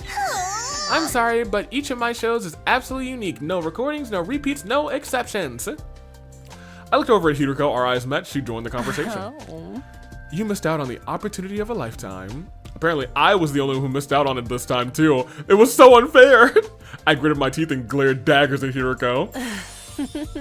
You knew. She just laughed. She was enjoying this all at once. Her offering to help me sleep made a whole lot more sense. That's hilarious. We'll never know. After dinner, I went to the war room as fast as I could. Sierra and Nigo were waiting there for me. I turned to, geez, Nigo. I turned to Nigo and made a sincere, heartfelt entreaty. Please, just this once. I don't need the full 6-hour show. 5 minutes would be enough. Sorry, old boy, but like I said, I never repeat a Can you make an exception? Give it up, Samino. Come on, you two always do whatever Hiroko says. I'm afraid I don't follow. Oh, Takumi, dude! The cerebral glitch repair program, you gave that to her when you when she asked for it, right? Yeah, well, Shizuharu said she really needed it. And that was enough for you to hand it over? Hey. Nah, of course not. This is on day 4, right? Shizuharu came to us and told us about the time loop. She even told us top secret intel only Nigo and I should know about. That's what convinced me she was telling the truth. And that's when she made us an offer we couldn't refuse. I know which days the enemy attacks will happen. I'll share this information with you, but you have to do as I say in return. I mean, who's gonna turn down a deal like that? Fair enough. Her ultimate goal is for all of you to survive through to day 100. In other words, she wants to win the war just like we do. I mean, that has always been her ultimate goal, even during the first timeline. Her interests and ours match up, so it only seemed natural that we agree to work together. Hence, why I gave her the thumb drive. Do you feel the same, Nigo? You mean, is that why I comply with Miss Shizuharu's request? I nodded. Not exactly, it's more that I feel indebted to her. She went through the trouble of forcing me away from the second to last defense academy on day 6 after all. If I had stayed there, I'd surely be a pile of lifeless scrap by now. If I had been obliged to self-destruct at some point, and well, I'd have been obliged to self-destruct at some point, and well, I'm just so grateful that it didn't have to come to that. I didn't give up. I begged Nigo to show me his hidden talent for a while after that, but my pleas fell on deaf ears and I decided to leave disappointed. Despicable. We'll never know. I returned to my room and got into bed. Despite not doing very much the following day, I fell asleep pretty easily. That night, I had a dream about Nigo juggling flaming torches while playing the theremin. The theremin. And here it is, the day that we leap. It's leap day, which is really the 29th of February, but I digress. After breakfast, I went looking for Hiroko. I found her up on the roof. Made sure nobody else was around before speaking to her. Hey, you got a minute? You want to know about today's leap, I presume? We can go starting from 1 p.m., right? There's still plenty of time to train in the meantime. Don't forget, we have a battle coming up tomorrow night. You decided where we're going? Yes, to the... Oh my gosh. Did we ever see anybody on the Retsnam timeline? Any suits? Retsnam? I suppose you don't know about that one, or you just haven't remembered it yet. Oh, this is interesting because I guess technically you don't have to have done that. In that timeline, you and Darumi are raising a strange creature called Retsnam. Okay, but why are we leaping there? To find one, specifically a mysterious old man. For some reason, he only appears in certain timelines. We won't find him here, and oh my gosh, we're the ones who get him to do, oh my gosh. We won't find him here in the Steady Fundamental branch, no matter how hard we look. But he's there in the Retsnam timeline? Okay. I think so, I met him there once before. I was exploring the ruins and found him standing outside of a cave. Then he said something. It looks to me like you're caught in the cursed cycle. I can only vaguely remember, but that phrase sounded familiar to me too. I hadn't recovered my memories at that point, so I didn't recognize the significance of what he said. But I do now. When he spoke about a cursed cycle, he was referring to the time loop. So whoever this guy is, he knows about the loop. Yes, and there's a chance he also knows how to leave it. I gulped. With that in mind, we're leaping into that timeline this afternoon. But, no buts.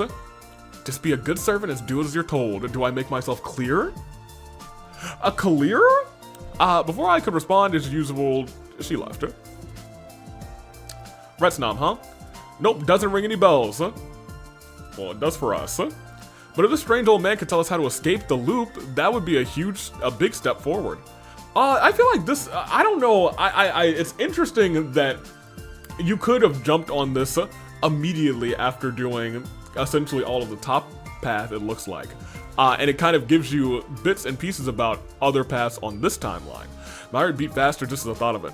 I'd have to wait until the afternoon for the main event. I still had the first part of day 3, the day free rather. I decided to see if I could find a way to use that time productively. I sure know what I would be doing. Leaning back, kicking my feet up, and going to sleep. Oh, that feels good. Now hold on a minute, that don't sound good. What happened to my fun, fancy, free time music? Oh, we're leaping, huh? 12:59 p.m. We set up the machine and had our leap suits on ready. Now we just had to wait. When it was almost time, Hiroko spoke up suddenly. Let's do a recap before we leave, like last time. Which timeline are we leaping to? Retznam. And what's our objective? Find the old man, ask him about the curse cycle. Good. I'm glad you have a grasp on the basics. The moment she finished speaking, I saw the time change from 1 p.m. in the corner of my eyes. You want to get going? Oh, what was our range? I don't remember the range of time. Hiroko pressed the big red button and the two of us jumped onto the platform. No. Yeah, let's do this! There they go.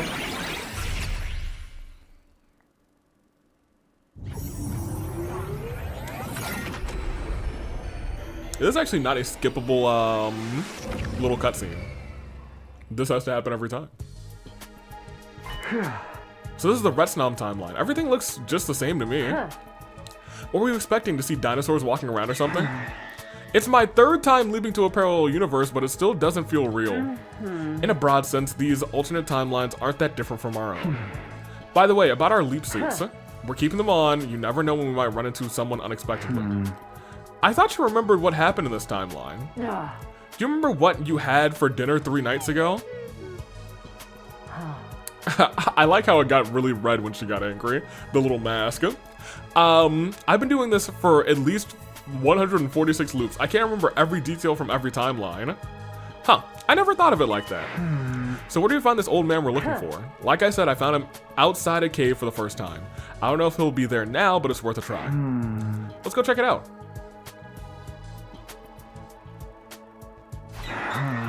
I don't see any caves around here. How much further is it? What, do you have a problem with walking? No, I was just asking. Are we there yet? No. Then stop flapping your gums and start moving your feet. Or curl up in a ball like an armadillo and I'll kick you all the way there. Pardon me for breathing. Jeez Louise. I did as Hiroko asked, the part about staying quiet and walking, that is. Not curling up in a ball. Made our way through a ruined town, but just as I was turning a corner. Oh yeah, we did run into 2 suits. Right.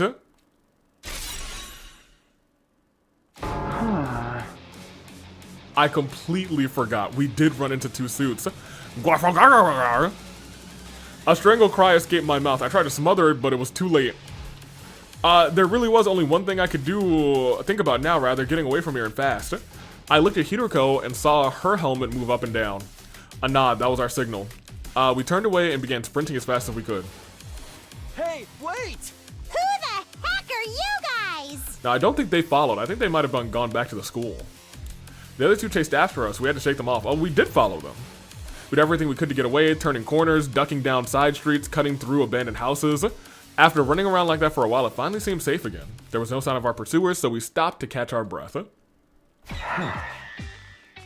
Who was that back there? What do you mean, who was that? It's you and Darumi. Do you really need to ask? It was this timeline's version of Darumi and you. But it's not like the killer zombie branch. I don't remember anything like this happening before. I can think of 2 possibilities, 2 possible explanations for that. Either you've experienced it but you don't remember, that seems to be the case, or you're going to experience it at some point in the future, which is interesting. In the future? No, that can't be right. I'm not determined to go through this loop again. This will be the last time I experience these 100 days. Oh no. So there's no way I'm seeing something that I haven't lived through yet. At least we got away from them. I like that they both had that like moment of, wait, if it's something that you will experience in the future, then this timeline may be a bust. At least we got away from them. If they'd gotten a hold of us and taken our suits, we'd have been in trouble. Yeah, I don't want to have to go through fighting myself again. They're probably still nearby. We should get moving before they can find us. Yeah.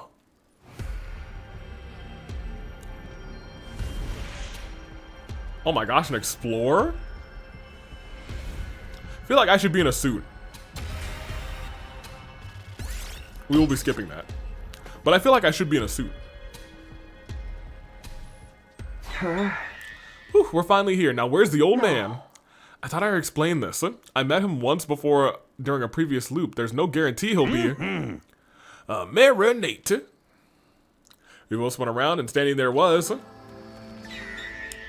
my apologies. I meant you are late. It's my age. My memory isn't what it's supposed to be. Or what it used to be, rather. That doesn't seem like the kind of mistake you can chalk up to forgetfulness. Marinating is actually the process of soaking foods too often to soften them up. I could tell you a wonderful recipe for ginger marinated squash. I was just about to ask him to get to the point, but Hideko beat me to the punch. Sir, I believe you're familiar with the cursed cycle. You mentioned it to me before. Well, it wasn't really before from your perspective. The point is, I've heard you mention that phrase. Yes, its stats rather look good, but once you equip it, you can't take it off. That's cursed equipment like you find in RPGs. This isn't a physical object we're talking about. It's the loop, yes? Oh. Oh? Huh. The time loop. That's what you young people are calling it, isn't it? So you do know about it. The curse cycle. It is a legend passed down in this land since time immemorial. A legend. There once existed a race with the blood of God running through it, running through their veins rather. The so-called Brethren of the Blood. This was long, long ago, but who knows? There may still be some out there today. These people created by God's own will who lived a blessed life. Until one day, evildoers from a distant land appeared, and by the use of their secret arts, created copies of the Brethren. Oh my gosh, wait a minute. This is the story of 100 Line. I feel like this is so interesting to get before Route 1 and you learn the truth of all of these things, because this is actually kind of the truth of what's going on. Brethren of the Blood is essentially this people's commanders, these fighters.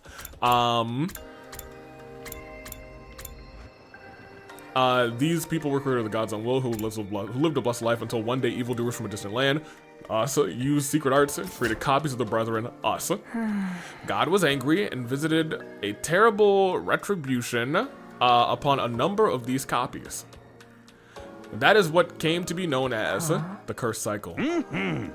Indeed, a truly dreadful punishment, a prison constructed not of brick and mortar and iron bars, but of time itself. Those within it were forced to watch history repeat itself over and over and over in an endless loop. That is the curse cycle.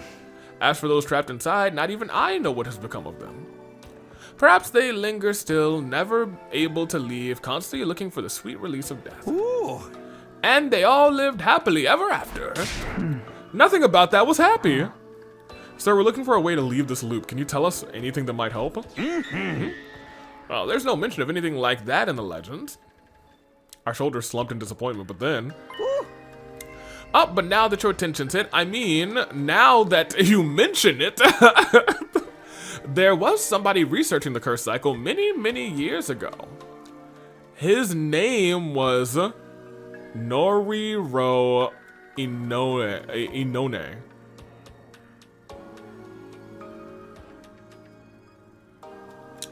I'd like to write down that name, because I feel like it's going to be like a name of Unscramble. But I also feel like I've heard the name Inone before in this game. None.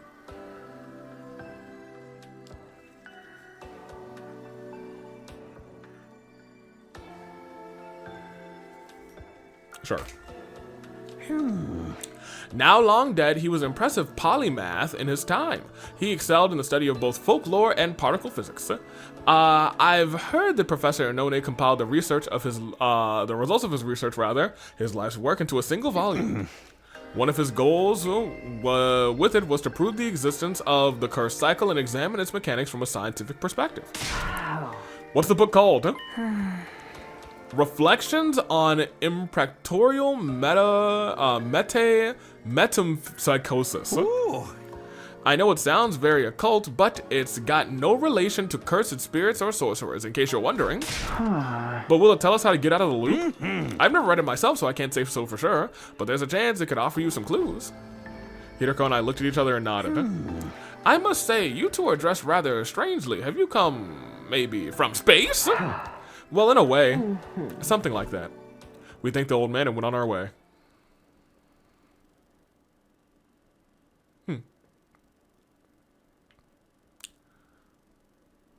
Noriro Inone. We returned to the lab, and there we leapt back to our steady fundamental timeline. On our arrival, we took off the leap suits and talked about what we should do next. We have to find that book, but I don't know where it could be. Our only lead is Professor Inone's reflections on imprecatoria metempsychosis. Metempsychosis. Where do you even start looking for something like that? True, there is no sign of any libraries anywhere outside of the school. Just have to try it inside the school then. Well, this school has a bunch of just random books that sometimes prove to be helpful. Who knows? But I think in 146 loops, she would have checked every book in the school. We walked back to the school and headed for the library.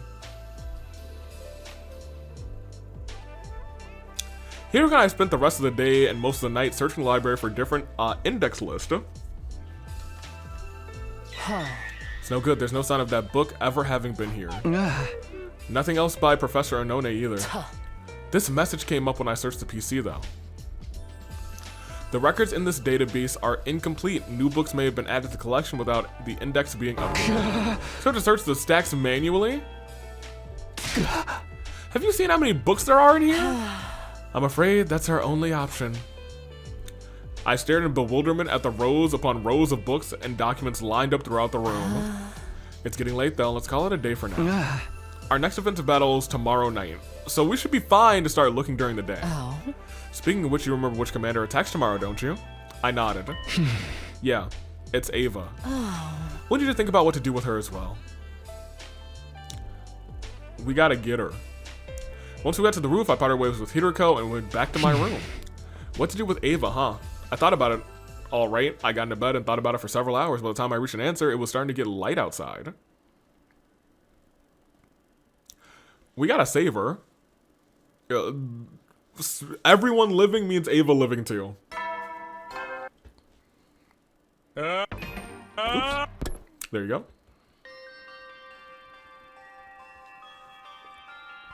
After breakfast, Hiroko and I headed straight for the library. Before we start looking for the book, did you finish that homework I gave you? I nodded and looked Hiroko in the eye. Yes, we're definitely not killing Ava. And why is that? There's a timeline where Ava's ghost tried to strangle me. It turned out to just be a hallucination my mind made real, but still. I remember that too. It's a timeline where the Leo Jr. doll almost killed me. Or rather, the zombified Guy-possessed creature inside the doll. Yeah, now you can really actually see the little thing in the head. I've been calling it the Box of Calamity timeline in my head. That's correct. All the terrible things that happened to us in that timeline. All of our friends who died painful deaths. It all leads back to one thing. Opening that little box was the start of it all. Including the geese. That's true enough, but it's possible to trace it back even further. You could say it all started when I made the decision to finish off Ava. That was when she told us about the Box of Blessings. Or the Box of Calamity, as it actually turned out to be. So you want to keep Ava alive to prevent this timeline from going in a similar direction? Yeah. Alright, that makes sense. I'll back you up on this. In the meantime, I'll start looking for the metempsychosis book. I've got something I need to do first. On day 21, what do you need to do? Nothing you need to worry about, just follow my instructions, understand? Day 21? Something does happen on day 21 in this route, I think. Outside of the attack. I spent the next couple of hours scouring the shelves in the library. Try as I might, I couldn't find any sign of the book we needed. Just as I was about to take a break, Hideko walked in. How's it going? Nothing so far. How much of the library have you searched? Maybe about 1/10 of the whole thing. That's barely anything. What are you doing here? Going on a bizarre journey, rereading your favorite manga? Oh my gosh. Of course not. I'm trying my best. Well, in a way, I suppose that's good news. It means there's still a possibility of finding it in here. Hideko looked up the remaining shelves, hopefully. How about you? What have you been doing all this time? For starters, I got Kako and Ima to stop fighting and make up with each other. I also spoke to Sire and Nigo and told them any relevant information about tonight's battle that I could remember. Does that mean everyone else knows about Ava? Yes, Sire and Nigo should have told them by now. Okay, what else? What else? Don't forget who's the master here. Why should I have to explain every little thing, not detail, I do to you? I was just asking. Chill. Hideko sighed and touched her glasses near her temple. It's sometime o'clock. Anyway, it'll be sundown soon. I'm sure you have things you want to do before the battle as well. Go spend your time wisely. I'll take over in here. Just like that, Hideko is being nice to me. I get emotional whiplash trying to keep up with her mood changes sometimes, but I'm not gonna complain.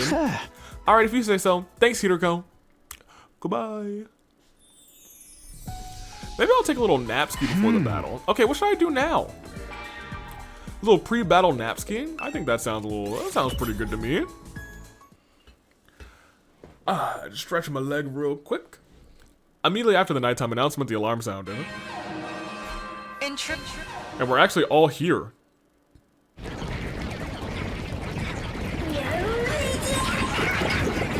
He sounds a little bit different at night. He gets a little quirky at night. Alright, it's time those creeps got here. It's about time. Attacking us after hours of such bold-faced insolence. Right? Losing sleep is bad for your skin. Don't sweat it, I'll finish this in 5 minutes tops. I'm starting to wish I didn't eat that curry before bed. Curry before bed is crazy, girl. Why would you eat curry this late in the day? Right, Nozomi? You knew there'd be an enemy attack around this time, didn't you? I did, but it was a plate of my Uzuzuki curry. Never mind, I understand. You get some of that Uzuzuki curry, your life's changing. Gotcha, it makes total sense now. Yeah, no one can resist that kind of temptation. Let's give this one our all, everybody. Are you ready, sister dearest? Ready when you are, brother dearest. It was encouraging to see Kako and Ima on good terms. That's why she had the ... earlier. I forgot that they'd get into a little spat. In other timelines, they were usually on the rocks around this time, but like Hideko said, she seemed to have gotten them to make up. You guys want to get moving soon, or If we stand here talking too long, the enemy will be upon us in no time. Takumi. At Hideko's prompt, everyone turned towards me and I met their gaze and gave my answer. Yeah, let's do this. SDU? Move out. And here's where they're moving. Still don't care about this because it's not everybody. But I think the next battle will actually have everybody. Still, no choices in this round so far. Bonk-a-bonk. Bonk-a-bonk. Womp-bong-bong-bong-bong-bong-bong-bong-bong. Wonk-a-bonk. She uses the fog, right? Or does she? No, she doesn't. Skip this battle. Doesn't she? Not enough. It's not enough. The holy Jumanji sword still thirsts for the blood of the wicked. Hey, Takamaru. I think it's been more than 5 minutes now. Lamau. Yeah, well, my body clock ain't even past 5 seconds yet. That's also crazy. So where's this Ava commander we're supposed to be fighting? She should be showing up soon. That's what Sire said, isn't it? She'll cover the battlefield in a thick mist. Right. And she'll be in the middle of it. I was pretty sure she had fog. I thought that was her gimmick. And there it is.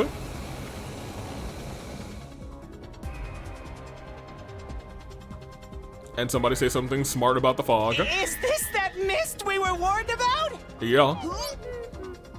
It's kind of messing with feels like I'm gonna spew a whole bunch of carrots and sweet potatoes. You don't have to balance. You're in a car. Siri was right. Fighting with this stuff everywhere won't be easy. Ima, Kako, this is where you two come in. That's always how we won this battle in other timelines. Your skills complement each other perfectly. If you can work together. Say no more. My dear brother and I just have to show everyone how strong our sibling love really is. The twins smiled at each other and nodded. Right. Go for it. Lamau. Shape of a bucket of water. Form of some big ol' wings. Okay, well, there's Ava.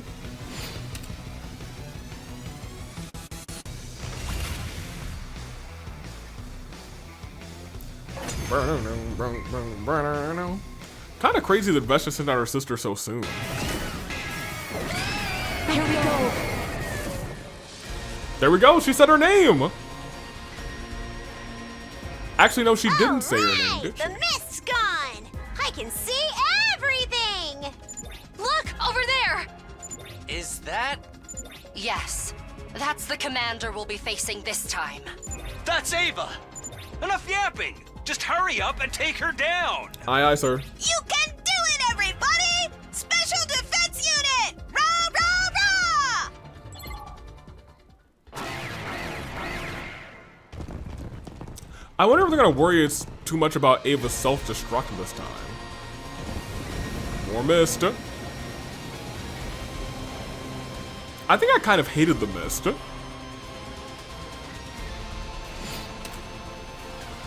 But you know what? I've seen Monday play Fire Emblem. That means it hates himself some Fog of War too. So you know what? I understand now. I get it. I get it. Phew! Looks like we won. Thank goodness. Any longer and I'd be cleaning regurgitated curry off my class armor. Lamau. What are we to do with our fallen foe? Everyone turn to look at Ava. Please, don't kill me. Okay, sure thing, girly. My name is... Your name is Ava. Ava, the paragon of nature, right? We know that already. What? How? We've got sources of our own. I see. Well, at any rate, I beg of you, please, spare my life. Ava brought her hand up to her mask, and just like always, in a swift, smooth motion took it off. The boys all out of gas, possibly in response to that, possibly as a response to that, rather, Moko was the first to speak. I say we kill her. Moko! What? I agree. Kurara! Yeah, let's rip out her entrails. Oh my gosh. Now you mention it. My neck's been feeling awfully cold lately. You want to wear intestines as a scarf? Sorry, but I'm with them. She has to die. Whoa. You too, Tsubasa? All the girlies? I hate to say this, but I think so too. Nozomi? Even you, Nozomi? If we let her live, you can bet it'll mean trouble later down the line. Okay, well that makes sense. No matter how nice she may look, she's still our enemy. Shoma too? Kinda sucks, but that's just how it's gotta be. Well said. Yeah, you're right. What's going on? They all want to kill her? I'm sorry, Takumi. It looks like we'll have to finish her off after all. No. Please, no! Don't kill me! Let me live. I beg of you. No, dude, Please really? don't kill me. Please don't kill me. Please, don't kill me. But then, Everybody ready? they're pranking him. 1, 2. Just kidding. I hate all of you. For a moment, it felt like time had stopped. I think my heart did too. I tried to speak, but I could only manage to croak out a single confused syllable. Huh? Right. What? Right? Yeah, he totally fell for it. I'm gonna scream. I was like, what's going on? Hey, you know what? We did get I did look. I got Darumi this time. Today is your birthday, right? What? We all wanted to give you a surprise, so we all got together and decided to trick you. Guys, It's not my birthday. And even if it was, this isn't the kind of surprise anyone would want. Ah, don't sweat the small stuff, man. What is this group? Hey, you know what? Maybe it's better that everyone doesn't survive. Anyway, I'm glad we got this chance to shake you up a little. You are? Why? Lately, it feels like you've been keeping your distance from the rest of us. Oh. We thought a communal event like this would help boost our affinity level with you. Nope, I've got no idea what that's supposed to mean. It was Miss Shizuhara who gave us the idea. I'm gonna fight her. She knew you wouldn't want to kill Ava if you had the choice. Lamau! I looked at Hiroko. She smirked back at me. I was so satisfied. I'm gonna fight Hiroko, dude. Then I looked back at Ava. She was taking the news well. Oh, thank you. Thank you so much. Thank you so much, you pranksters. She was still crying and stammering, but now was of relief more than fear. I'm gonna scream, dude. You know, I have been keeping my distance from the kids. Because I've been sleeping instead of hanging out with them. You know what, I'll go hang out with somebody during the next free time. After the battle, Ava was officially taken prisoner and detained in the schoolyard. Obviously, I had no way of knowing how Eito escaped those cages, so there wouldn't be any problem with keeping her in one of those. It was late, so we didn't have any kind of post-battle celebration. Everyone seemed pretty happy, though, with our victory and how successful they pranked me. They all went back to their rooms with smiles on their faces. That left just me and Hiroko. She was still smiling at that same infuriating smile. I got you. I can tell you're dying to ask, so I won't beat around the bush. This whole thing was my idea, just like Ima and Kako said.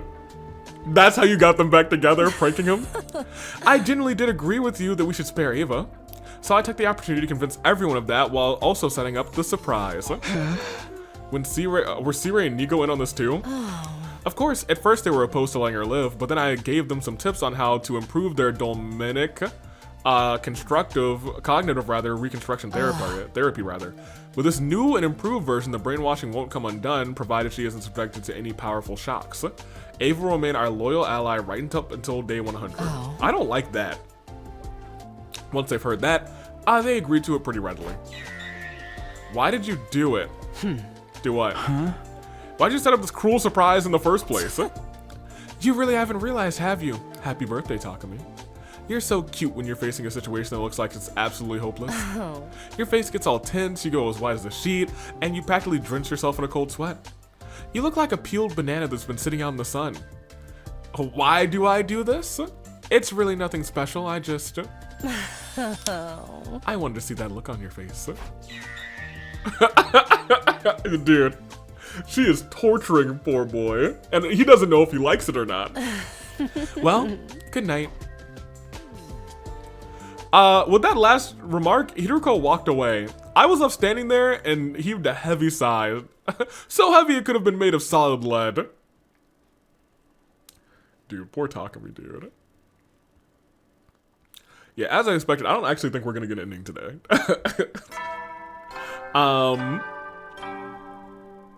Because we're about to, in about 15-ish minutes, be 3 hours in. Which is fine, I kind of expected. I expected this route to probably go closer to 100 days. Which is fine because I'm pretty invested in this route already. After late breakfast, I went to the courtyard to check on Ava. But when I got there... Wait, what? She couldn't have escaped already, could she?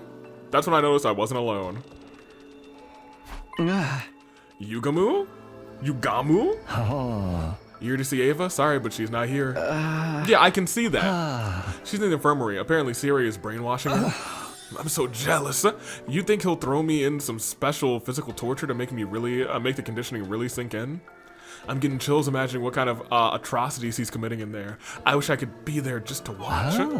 Siri's very firm, though. No one's allowed in until the process is complete. How mortifying.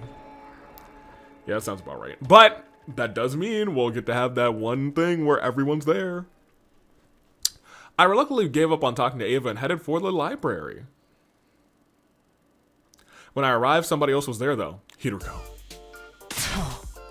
You're late. Have you been shooting the breeze somewhere? Yeah, I almost hit it too. Okay, that's actually That's such a great response that I have never heard before, actually. Were you off shooting the breeze somewhere? Yep, I almost hit it too. I told Hiroko about Ava. Okay, they're getting really tongue-in-cheek with each other. I think I like it. Her reaction was more or less what I'd expected.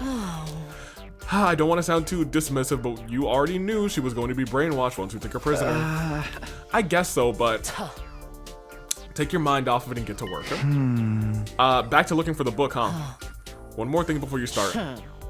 Your joke about shooting the breeze and almost hitting it just now, it wasn't the least bit funny. No. It was hilarious. All right, now let's get to it. In the moment, my face probably looked like a peeled banana that had been out in the sun too long, Lamau. But I didn't want to give Hiroko the satisfaction of seeing it, so I turned away and began examining books on the shelves, searching for the title we wanted. Hilarious. Hours went by, but we still failed to turn up reflections on imprecatory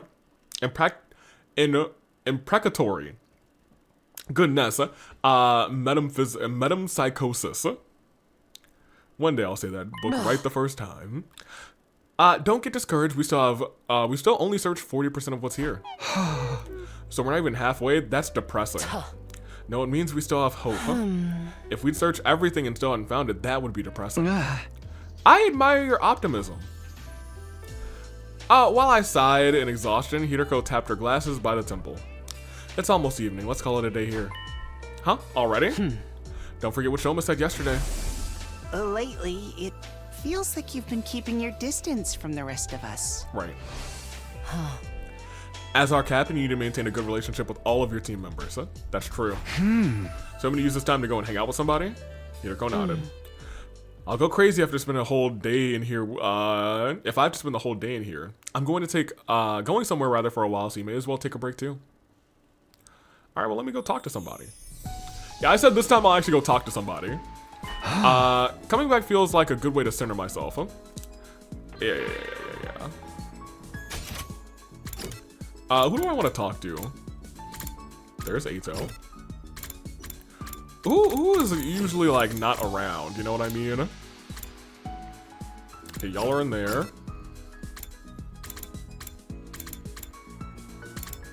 Let's talk to Ima. He's been our boy for a minute. Down since. Heading out, Mr. Simino? No, not really. I'm just about to head out and forage for some plants for a meal. I'm making my own dinner tonight. We've heard that one before, actually. I went foraging with Ima. I feel like I should have gotten foraging items for that. Evening came and went. On my way back to my room after dinner, I happened to see Hiroko in the hallway. She didn't notice me and kept on walking until she reached the gym. She opened it and went inside. What could she be doing in there? Curious, I followed her. What you doing in the gym? What, are you stalking me now? No, I just saw you going in here and wondered if something was up. Nothing's up here apart from the punching bags, the lights, and that weird statue. So what are you doing? It's hard to explain, but I just got the feeling that I'd find him in here. Huh? Him? Do you mean me? I feel like he should be a looper too. Shion. Shion? Yes, that's my name, though I'm not really used to it yet. Apparently it's what I was called in some of the other timelines you've experienced. I was majorly confused now. What's going on here?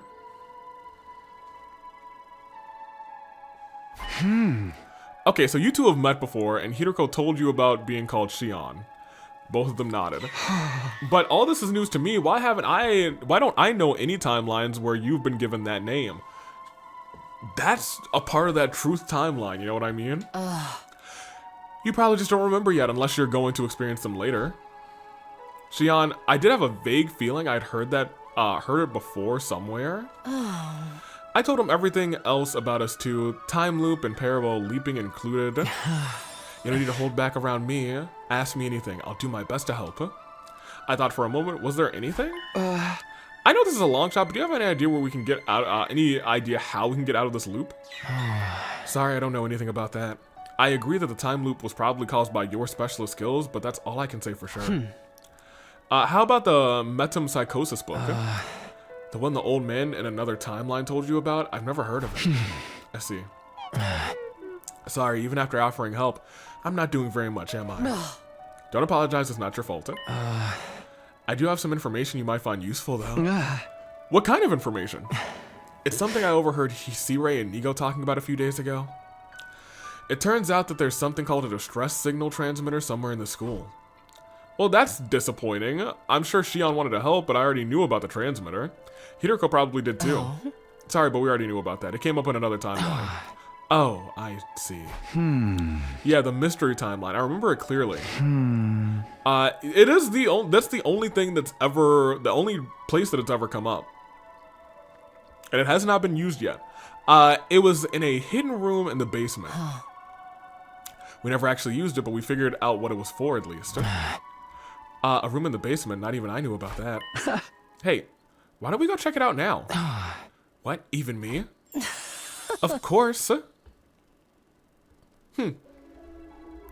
So we are going to, oh, interesting. We arrived at the stairway and ducked underneath it and touched the wall. And then,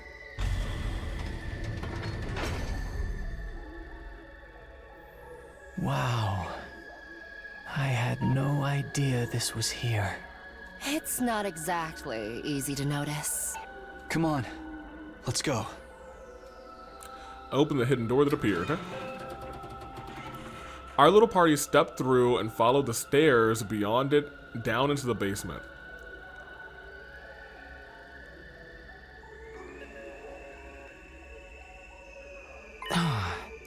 So this is the distress signal transmitter. Do you know what it's for, Shion? I think so, based on what Nigo and C-Ray said anyway. Tell us just in case. It's worth checking if it lines up with what we know. Alright. But there's some specialized terms that involve, rather, that I think I'd like to clarify first. The school we're in now, Last Defense Academy, is also referred to as the first campus, or number 1. Second to Last Defense Academy, number 2. Likewise, the member of the SDU who started out here are called Team 1, while the other ones are Team 2. I remember hearing something like that before. Was that in the mystery timeline as well? I tried to remember while I listened to Shion's explanation. It was more or less what I'd expected. The distress signal transmitter was put here in the event of all but one member of Team 1 dying. No matter how strong they are, a single feather wouldn't be able to win this war on their own. Instead, they'd be extracted and put on standby while people in charge put together a fresh team for a new attempt. Once the correct series of codes had been entered into the transmitter, it would, well, transmit a distress signal. If the artificial satellite were to receive it, they'd send a rescue craft to the school. The survivor would get on board and be taken to the satellite. Also, the rescue craft has a maximum occupancy of 2 tons. C-Ray said that the rest of the unit's bodies can be put on board to prevent them falling into enemy hands. Huh. That's the first I've heard about that. Sounds like you might have new information for us after all. Go on, Shion. Okay, interesting.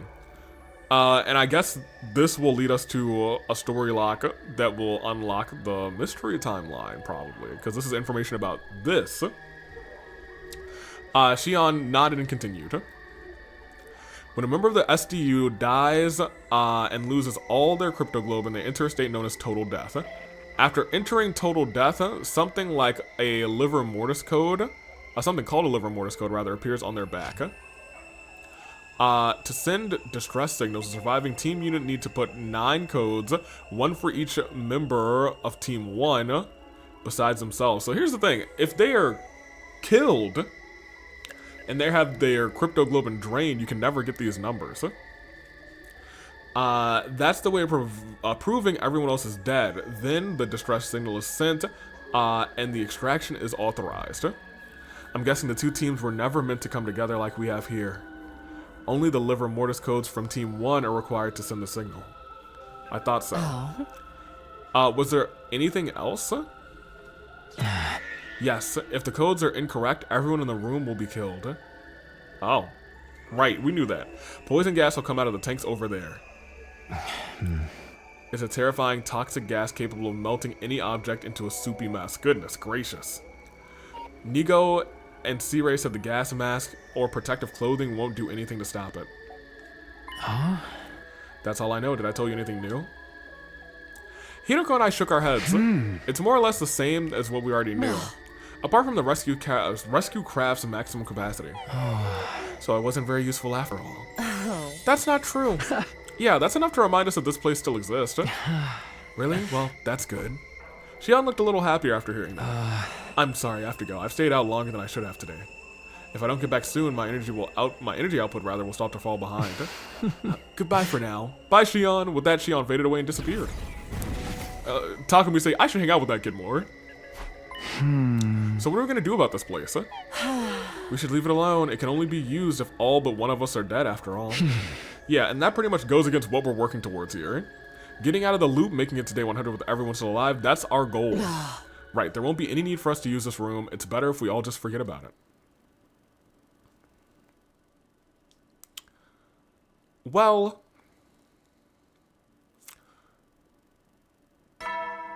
if we're loopers, couldn't we just know the code? And leave? You know what I mean? That's part of my thinking.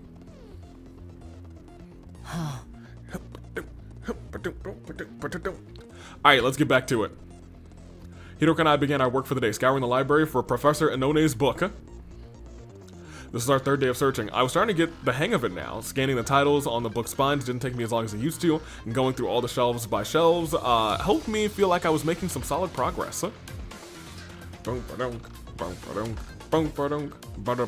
Unfortunately, did we get through all the books? Time's up. I'm calling it here for today. How much have we got through now? Maybe 50% between the two of us. We're halfway done. It feels like our progress has gotten slower. Maybe it's because you've been spending too much time absorbed in salacious literary cultures of yesteryear. Hey! I have not. You're the one who's been taking breaks to read. So you saw that. Lamal, hey, good. Call her out. Are you even looking for this book? Of course I am. There's nothing wrong with taking a little break, a little time off now and then. Speaking of which, why don't you go hang out with somebody else for a while? Yeah, sounds good. One more thing. Can you meet me behind the school tonight? I have something I need to discuss with you. Sounds like it's gonna be about leaping. It's almost leap time. As I headed back to my room, I wondered what Hiroko wanted to talk about that she couldn't bring up in the library. I shouldn't get too hung up on it. I'll find out tonight anyway. I took a moment to get my thoughts in order and then went out to find something to do. I will hang with somebody. We are almost at I think we are actually at about the 3-hour point. I would like to go for just a smidgen longer. I have an alarm that's about to go off. So let's turn that off first. And we will continue. Who do I want to hang out with, huh? I feel like I don't hang out with Kiyoshika a lot, so maybe I'll hang out with Kiyoshika, actually. Yeah, I feel like a lot of times it's a mistake to hang out with Kiyoshika, but it's fine. Have you come here to do laundry, ma'am? At the pool? This big river right inside the school has made doing laundry a breeze. I'll just scrub these dirty clothes. Hey, what are you doing? You can't use the pool for your laundry. But Sir Takumi, the river is where you do your laundry, right? I mean, it's just like the fairy tales. The old lady found Momotaro washing her clothes. Hey! The pool is not a river, Kiyoshika. Everyone has to share it, so you can't get the water dirty. Oh, heavens. But when shall I launder my clothes? That's why we have washing machines. After spending some time together, you understand Kiyoshika better. You show her how to use a washing machine. Lamal. It was good, Hiroko. What did you... what did you want to talk about? The blood spec waves are going to surge tomorrow at 4:15 a.m. I want to do another leap. We're gonna fix another broken version of me. Huh? You know, a me with Gi data in his brain, a Takumi G, if you want to give him a weird code name, Takumi G. The certified G and a bona fide thug, Takumi. What in the world are you babbling about? Takumi G's only exist in the Killer Zombie and the Hunt Mystery timelines. I treated the Hunt Mystery version at midnight on day 5. And as for Takumi 2 in the Killer Zombie line, we dealt with him on day 16. I gave Hiroko 2 the repair program, she used it on him, and he's fine now. Well, you should know all this, you were there for most of it. But isn't there a chance another Takumi G could be out there somewhere? No, there's not. If there was, we know about him from multiple murders being committed in that timeline. Really? Why are there so few of them? I can think of 2 explanations. It could be because the versions of you and all of the other timelines are from before you were infected. It could be because the versions of you and all other timelines are from before you were infected. Sure, that is kind of true. Or because they come from loops after you were successfully treated. That's also kind of true. Because we kind of stuck to that route, that's kind of true. Oh. I'll say it again, only Killer Zombie and Hunt Mystery contain a Takumi G. Okay. And both of them have already been dealt with. Huh? Right, they've been treated, and we've created a few new futures where I'm myself again. So we don't need to leap to other timelines to fix Takumi G's anymore. That's right. So then why are we leaping? As usual, we change locations rather before continuing our conversations. So why are we leaping tomorrow? See, my question exactly. You're familiar with the mystery timeline, yes? You remember who was killed? Well, no need to talk about Gaku. I'm sure you don't want to think about that. Yeah. Or Ava, since she died via self-destruction. Oh. But who else died in the mystery timeline? Shoma and Kako. And everyone else. And finally, Kurara, 5 victims in total. So who's responsible for those 5 murders? It wasn't you, that much is clear. They all died after you were treated. I nodded and thought about it. It turned out that Shoma killed Kako. And then Ava killed Shoma. But they both said they didn't really want to kill anyone. They were just following orders from someone called X, and that person was probably the mastermind behind the other murders as well.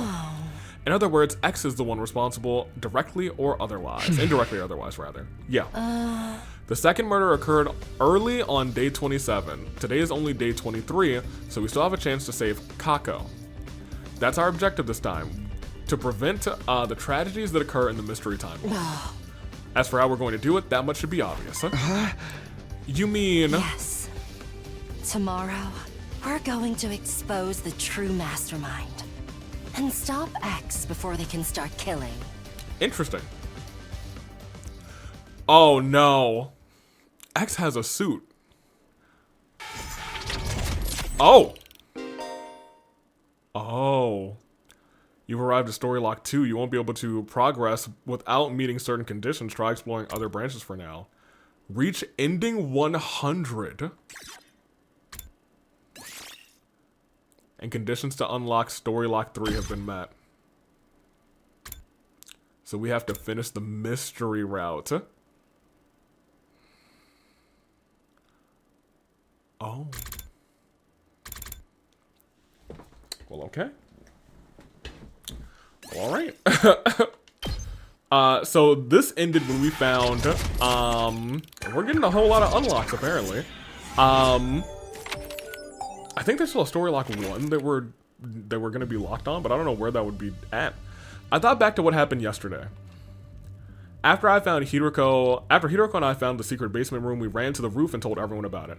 Not everyone though, because the fake Kurara wasn't present, she had disappeared. This is the route where we had found Kurara dead and frozen and then it locked. And notably, we are pretty much figuring out, we know at this point that that is most likely Kako. That Hiroko put into this timeline. As much as I want to immediately send a search party after her, that had to wait. Because something more important, we had something more important to attend to rather. Hiroko and I led everyone to the secret basement room. After explaining what liver mortis codes were, we showed them the distress signal transmitter. And one more thing, we showed them Kurara's body as well. After an initial bout of astonishment, everyone started talking. So that fella in Kurara's clothing is the real mastermind? That was X? They have been pretending to be Lady Kurara this entire time? Yep, with a voice changer too. The real Kurara had probably been killed more than 50 days ago. Her cryptoglobin hasn't been completely drained. Oh. But most of it is gone, probably absorbed by X. Most. So we probably could. toss her into the revival matic, right? I can tell at a glance, I am, after all, an expert in dead bodies. Okay, well, maybe she's just dead. That's why the life detector always showed the same number of people as everyone present. After that, we embarked on a search for the fake Kurara/X together, but found nothing of note. Same thing happened today on day 83. We ransacked the entire school trying to find X. But they disappeared without a trace. Night soon fell and we had to call off the search, so they disappeared. The number on the life sign detector stayed at 9. That meant X was still hiding somewhere on the premises. No matter where in the academy X is hiding, tomorrow's the day we'll find them for sure. Alright, well, I guess we're gonna finish Mystery, which I was not expecting this on this day, potentially. I clenched my fist in determination.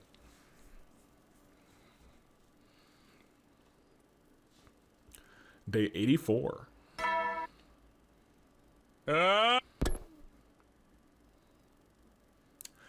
That day, we continued our frantic search for X.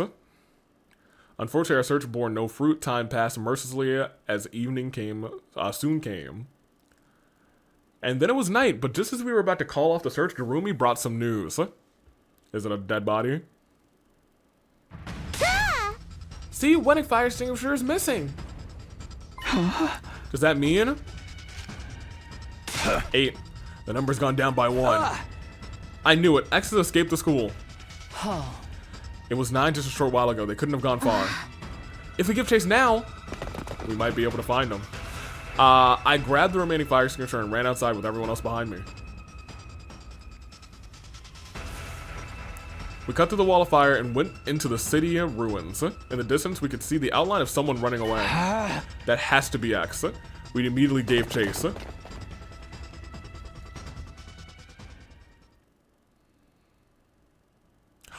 Oh no. This isn't gonna end, I don't think.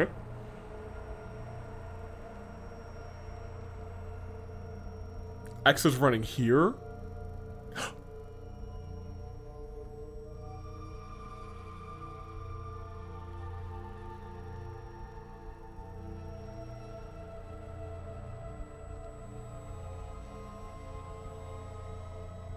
Day 84.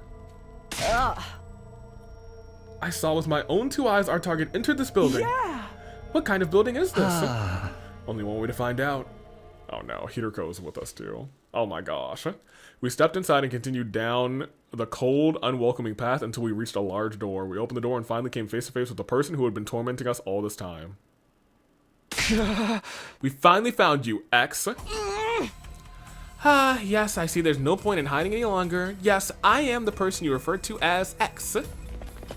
X, gon' give it to you. Gon' give it to you. Who the hell are you? I just said I'm X, didn't I? Not that it pleases me to take on this name. You're the one who ordered Shoma to kill Kako and Ava to kill Shoma. Indeed I am. You see, I have no interest in killing other people and would rather not have my own hands dirty if possible. But Gaku and Kurara, Tsubasa and Moko. No. You killed them yourself, huh? No, I wasn't the one who killed Gaku. What? That's true. I wasn't in the academy yet. I only arrived on day 24. Yep. You can believe me or not. Of course, I really don't care. No. But I admit I killed the other 3. Kurara, I killed her on day 28 around 2 a.m. The day before, day 27, Tsubasa said too much while we were in the leisure lounge, remember? I was actually hiding in that room at the time and heard her say it. I know I can make an organic life detection device. That would be highly inconvenient for me. You would all realize I was hiding somewhere in the school. So I decided to borrow Kurara's mask and clothes, and that's why I killed her. I absorbed her cryptoglobin as well and gained her humo anima as a result. Grr. As for Tsubasa and Moko, it was our turn. It was our turn on watch that night. Made it easy for me to get close to them. Knocked them both out with injecting them with Gammafiel and drugged them technically is correct, and then dragged them all the way to the parking lot. Then I stabbed Tsubasa multiple times and cut Moko's carotid artery. Dang. Tsubasa has multiple stab wounds to make sure her cryptoglobin drained out as quickly as possible. That's also why I hung her up in a tree. As you've already deduced, my objective is to obtain the liver mortis codes from all members of Team 1. There was no need to hang Moko since she was from Team 2, but leaving her lying around would take the gloss off the scene somewhat, you know what I mean? So I strung them up together. It would take some time for all the cryptoglobin to be drained out of their bodies, so I returned to the gym rather, and the rest is history. If all you wanted was the liver mortis codes, why did you also kill Moko? Are you stupid? Because if I only killed Tsubasa, Moko would have realized I was the one who did it. Just for that? That's right. Moko was killed for something like that? I already said yes. What difference does the life of a maggot make anyway? You. By that point, I'd lost all sense of reason. In a frenzy of the moment, I charged full speed towards X. But at the moment I took my first step, as you can, oh my gosh. As you can see, this is a grenade gun. It's loaded with a grenade imbued with the energy of undying flames. Once it hits, the grenade will instantly burn any and all organic matter within a 16-foot radius to a crisp.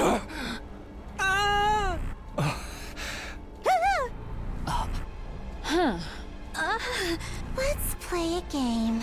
I love playing games. Oh my gosh. Here are the rules. I'm going to fire this gun after counting to 10. Sure. If you can guess who I really am before then, I'll lower the gun. As a bonus, I'll even tell you everything I know. But if you guess wrong, it's game over for you. Because I'll shoot the person who gave the wrong answer.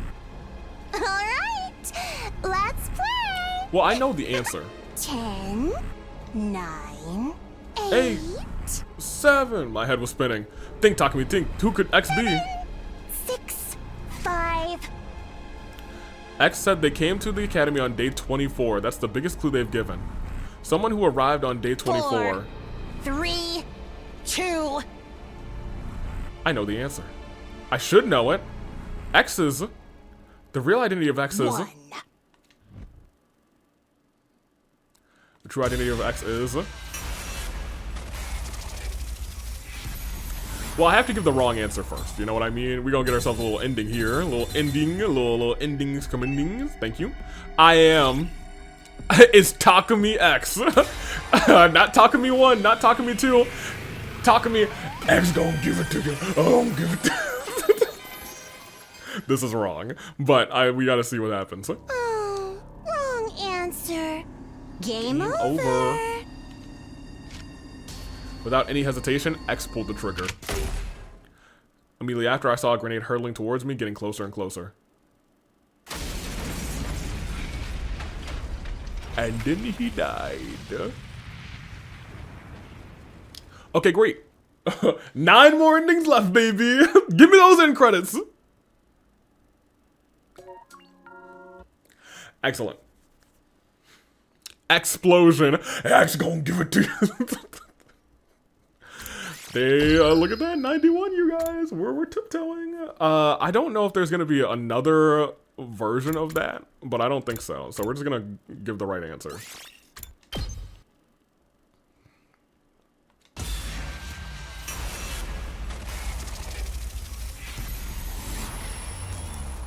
Miss Kako?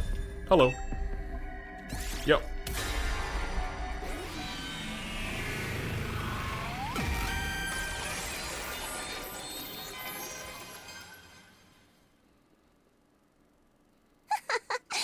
I knew you had it in you. There it is. X put both hands on their mask and quietly removed it. Red eyes and all. How? Why? You... Kako. But Lady Kako was... She was... You kicked the freaking bucket on day 27! Ema, I was gonna say, I want to see how Ema reacts to this. Sister, dearest, my dear sister? She's Still alive? Alive, alive, alive? Alive! Oh, poor boy. Ima collapsed on the spot. Probably out of sheer exhilaration, like how a super fan would react upon making eye contact with their favorite celebrity on stage. Basically, he swooned. You guys maybe think she has another twin besides Ima? An identical one? A clone of some sort? Hey! No, none of those. She came from another timeline using the PLM. Timeline? PLM. I'll explain later. Long story short, this is a Kako from a parallel world. Was this ever explained to you on this timeline? Everybody tensed up and stared around in sheer utter confusion. Another thing, you're all calling her Kako, but to be precise, she is no longer the Kako we all know. There's a parasitic creature called a Gi in her brain that's taken over her body. Yep. It's gonna be easier if we just call her Kako G from now. I've been calling her Queen Kako for a hot minute. But well, I guess we'll call her Kako G. Kako G? I nodded and continued. The Gi inside her body, that's the real mastermind who killed our friends. That's who X really is. You're absolutely right. I have nothing to add or subtract from your explanation. You said you'd tell us everything if we got your identity right. I did say that, didn't I? Good, because I have some questions for you. Go ahead. Okay, it's actually kind of chilling. Her red-eyed sprites. She is, like, a little terrifying. First of all, you said your objective was to obtain the Livor Mortis codes, right? How did you even learn about them? From Xion in the Box of Calamity timeline. It was before I got banished to this world. That's also where I learned about the distress signal transmitter. So your ultimate objective is to summon the rescue craft? That's right. I'm gonna ride it to the artificial satellite so my sisters can bond with the remaining humans there. You're gonna end humanity that way, huh? Next question. Where did you put the Livor Mortis codes you cut out of the others? I have them right here. You can have them. She pulled out some kind of file binder and tossed it over. This little scrapbook contains their skin fragments. Ugh. Ew. You won't know which number belongs to whom, so I'll tell you. Eito is 8, Gakko is 0, Kako is 9, Shoma is 3. You could have gotten this from other routes, technically, couldn't you? I also don't expect... The game has never actually really had me remember anything, but I kind of want to know this. Eito is 8, Gaku is 0, Kako is 9, Shoma is 3. I think we're just missing what's... Okay. There's one more confirmed Livor Mortis code, Tsubasa. I just didn't take her skin, but you must have seen it too. Yes, Tsubasa is number 2. That's 5 confirmed so far. Just 4 more to go. May I ask a question as well? Go ahead. Why did you leave the bodies in the morgue? If you didn't want us to know about the Livor Mortis codes, you could have just thrown the bodies into the wall of fire. Call it instinct. My primal desire for my species to survive. I left the bodies to provide suitable seed beds for another Gi Queen. There was a powerful urge within me to leave the bodies alone. I can't explain it very well. I suppose it's like the urges you humans feel when seeing an attractive member of the opposite sex. All right. Are we done here? I have to go now. Go? Go where? You're beginning to annoy me, so I'm going to jump into another timeline and kill all of you. You're gonna do what now? I wasn't lying about having no interest in killing people. I don't kill for fun, if you know what I mean. I kill to vent my frustration, like crushing a pesky roach. Words that disgust even an assassin like me. Besides, I still need to verify the other Livor Mortis codes. You're gonna leap out of here? I've had enough of this timeline. I'm the type whose enthusiasm wanes as quickly as it vexes. Oh, that reminds me. Huh? The PLM was locked until very, very recently. I unlocked it just before you arrived, so it's all good. I can leap into any timeline now, but only on day 84. Ah. Locked? It's fine if you don't understand. Don't go worrying your precious heads about it. You all need to leave the room now. I have to change into my leap suit and make the other preparations before I leap. You think we're just gonna let you go after all you've done? Don't make me do this. I'm going to count down from 10 now. Get out before I reach 0 or else. Again? 10, 9, 8, The burning rage flared up in an inferno I could no longer contain myself. 7, 6, 5. This lunatic killed Kako, Shoma, Tsubasa, Moko, Kurara. I was not gonna let her get away scot-free. 4, 3, 2. No, not if I could help it. I'd catch her and punish her for everything she'd done. I swore to myself that I would exact revenge for my friends, no matter what it took. 1. Oh, that's not a decision. He's just going. I started charging forward as I yelled, taking 1 step, 2 steps, and then I saw a grenade flying through the air, making a beeline for my face. Suddenly, no, Zomi, no.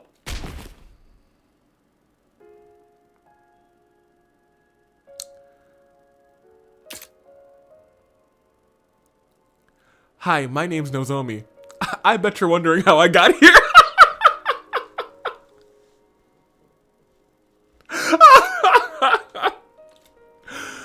What?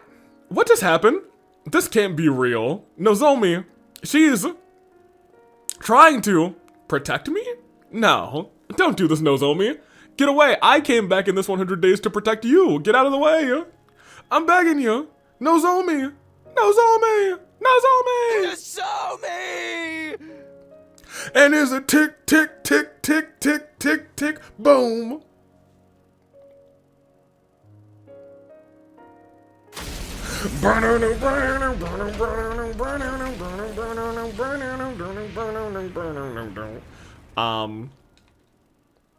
That is sad. Hopefully that was your only shot. Oh, day 97. My heart, this is a long jump, isn't it? Yeah, dude. What ending was this? I didn't even check the number. Oh, this was 99, so this is about to be ending 100. Yeah, I was gonna say, I don't think we have not had ending 100. That's true. My heart felt hollow, my mind, emotion, sense of self all gone. I couldn't think, I couldn't feel. I'd become emptiness itself, held together by a sack of inconsequential flesh. Are you awake? Oh my gosh! It's already day 97. Do you know how many times I've woken up to you, Hiruko? 0 reaction. No surprises there. I can hardly blame you. After seeing Nozomi die right in front of your eyes like that. Yeah, I know. No! You may not be listening, but I have something important to report. Okay. Kako-ji leapt to another timeline after she killed Nozomi. So she did leap to another timeline on day 84. We tried to stop her, but she threatened us with the grenade gun. I am sorry. Please, forgive us. Unfortunately, we cannot ascertain where she leapt to. We checked the logs, but someone had altered the program to automatically delete that data. Okay, so there are 2 possibilities here. One, we're gonna see her again. Oh no. Is that why there's a lock? Are we gonna see her again? Not because we haven't exposed the thing, but oh boy. Uh-oh. Notably, I guess she could come back, but also I guess there's a world where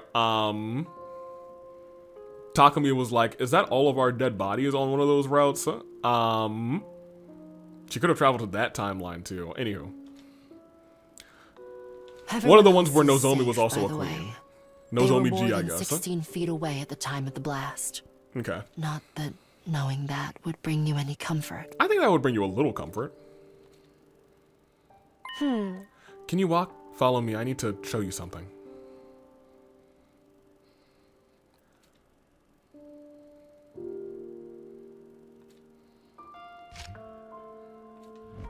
Little hatch.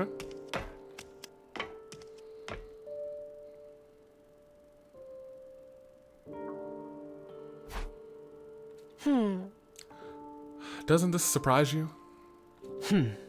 Is it because you already saw it in another timeline, or because you've completely lost heart already? Oh, we would have had to see this in another timeline.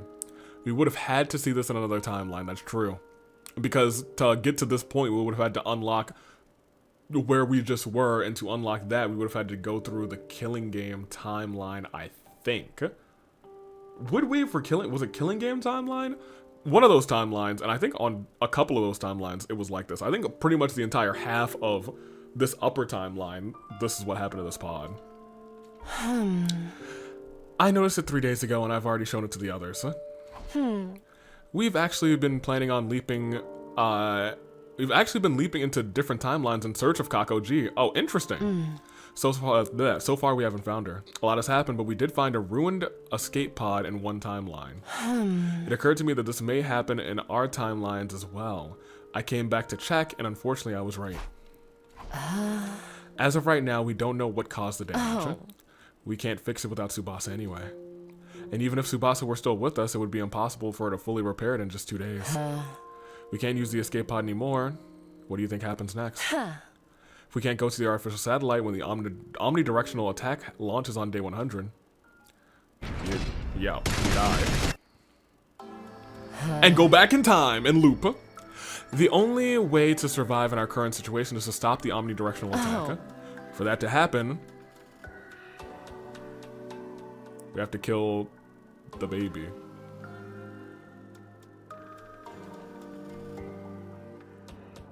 We have no choice but to release him from here. Oh, release him, that's fine. And by doing so, okay, never mind. Sentence him to certain death.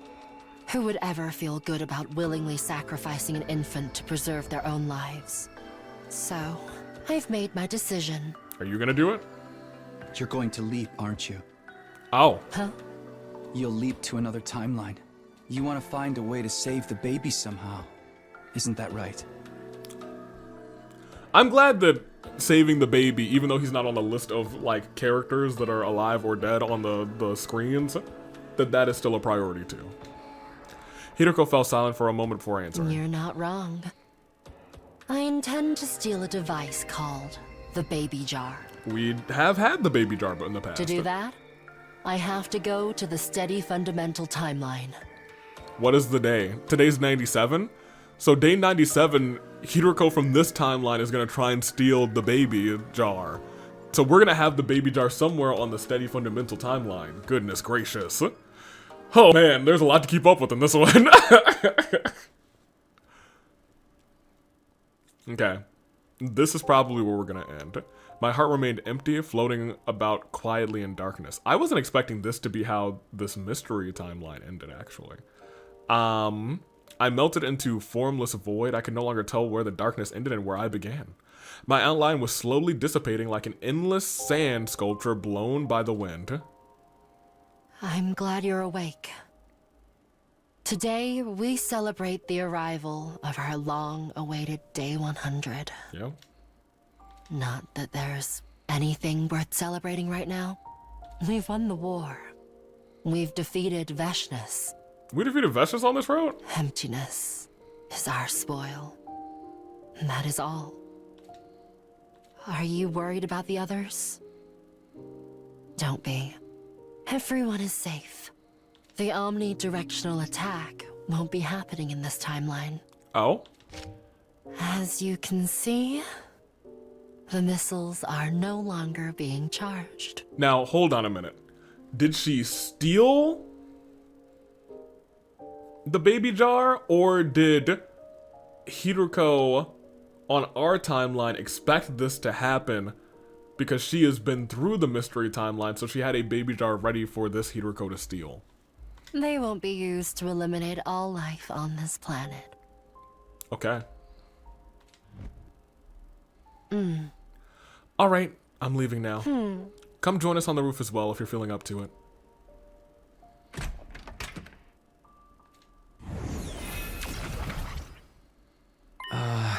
Hey, it's been a while. Sup, Shion? Huh? Shion. Huh? He does know the name here. Shion. Huh? That's your name. Shion. Shion. Okay. I guess he's just remembering things now. It feels strangely right. You can manifest yourself now? Yes, thanks to your help. What's that? You solved the future case, didn't you? The flow of malicious aura has finally stopped. Thank you, I'm really grateful. I'll see you around.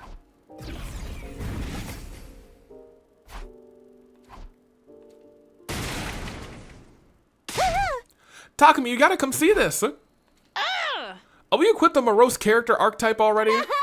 Come on, this might actually cure you. What's that? Just come with me, hurry up. Drumi grabbed my hand and dragged me outside.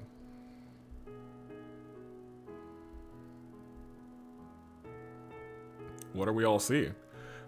There stood the other 6 survivors, Hiruko, Takamaru, Ima, Kiyoshika, Yugumu, and of course Darumi.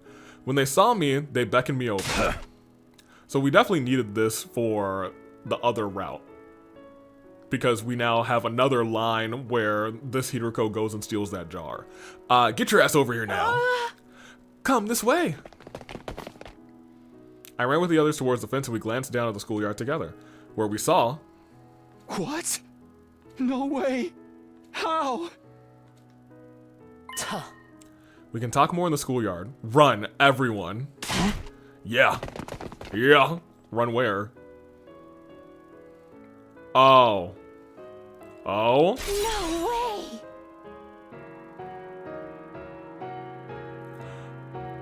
Does this end up being the timeline where everyone survives? Whoa, what?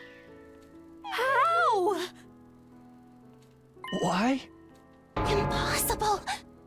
Y'all are supposed to be dead. How are you here? A question we seek an answer to as well. Is there a timeline where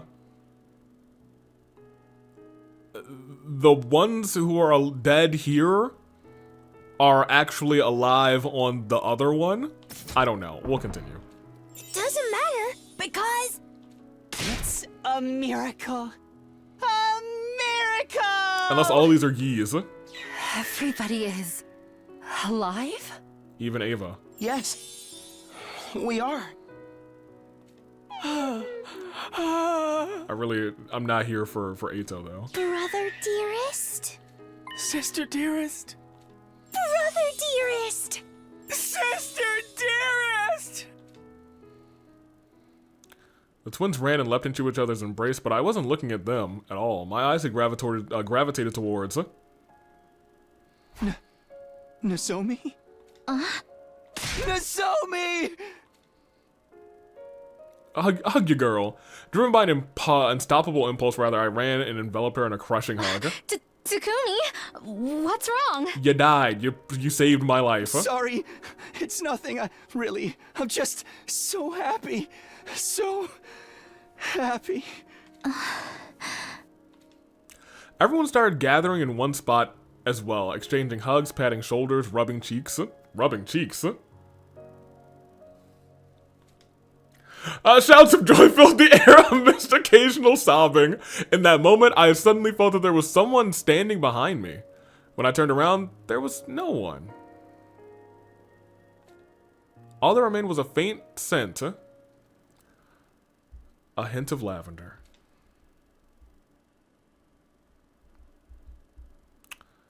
Oh, that was really nice. We inadvertently ended up on the roof after that and stared at the distant landscape beyond the fence. It's over.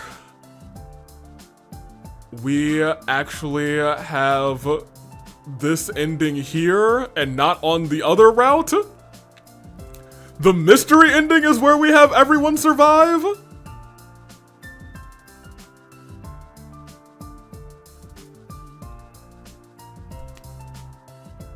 Wow, okay. Ending 100, I guess, does feel like it should be the ending where everyone lives, but I don't think we have an answer to what happened. It's all over. Yeah, and we all made it Well, out unscathed, more or less. We do have an answer, and it's the hint of lavender, and I think the steady fundamental timeline will explain how this happened. It really is Hidorko's mission, especially the hint of lavender, to make sure that this happens. Ugh. Why so unsure? This is exactly the kind of moment you should be shouting from the rooftops about! Yes, you're right. My dear sister is alive! Lamau. And so is my dear brother. Kako's like, oh yeah, he's here too. The baby's been saved. Yes. Right here with us. Everything turned out well. Yeah. All thanks to you. Oh, who? Shion! When did you arrive? Am I not allowed to join you? Are you kidding? Of course you are! Of course you are! I'm just so happy everyone's alive. Right, Gaku? Yeah, absolutely. Now hold on, Tsubasa. There's no way that the end of this is you having a tender moment with Gaku. This is a day I shall never forget. Me too. I feel so light right now. Darumi, don't ruin it. Come on, Shoma, turn off the waterworks already. But I'm just so... Lamau. It does feel good to see them all okay. Did our dead friends come back to life? Well, on the way to the roof, we asked them about this. Apparently they had leapt from other timelines, so it wasn't like the ones who died in this timeline had gotten revived. That gave me mixed feelings. The Eito, Gaku, Kako, Shoma, Ava, Tsubasa, Moko, Kurara, and Nozomi, who are with us right now, weren't the same 9 people we had gotten to know from this timeline. I would never forget those who were killed here. The pain of losing them would live on in my heart forever, but it was just like Kurara said. Right now was the time for all of us to go all out and celebrate the fact that everyone was still alive. I kind of would love to know, and I feel like maybe the studied fundamental timeline will explain which timelines all of those other 4, or I guess those other 9 actually came from. I didn't want to think about how Shoma and Ava of this timeline ended up becoming murderers. The only thing I regret is not being able to capture Kakuji. Yeah, but it's only a matter of time before we do. And exact vengeance on her for everyone's deaths. Well said, Takumi. Okay. We continued staring into the distance together for some time after that. Reflected in each of our eyes was the purple flames rather, and the boundless, eternal future that stretched out ahead of us. And then we loop. That is everyone lives. Technically. Visitors from day 100. They all arrived from day 100. So maybe the waves go crazy on... I am excited to see what happens on day 100 in the steady fundamental timeline. Whew. I was holding the down button. I didn't even realize. So we have 92 endings. There are 8 more that unlocked. That right there. And this is where the remaining of our endings will come from. The last 8 are going to be on this timeline. Which means I think we're just officially on our last route.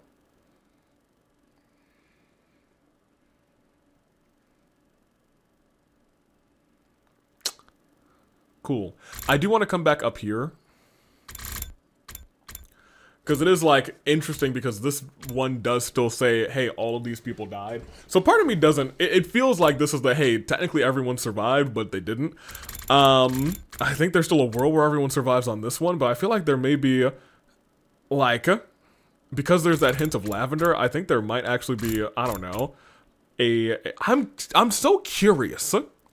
Because there's, like, a couple other things that I'm pretty sure, like, we're going to have to really watch out now for day 84. Day 84, there's going to be some shenanigans, you know what I mean? So day 84 is where we will likely have Kakoji potentially come here, but also... I think one of these routes has like a day 84 and then has like a skip not too far afterwards. Oh, that's the mystery route, clearly. I thought it was one of these like boxes.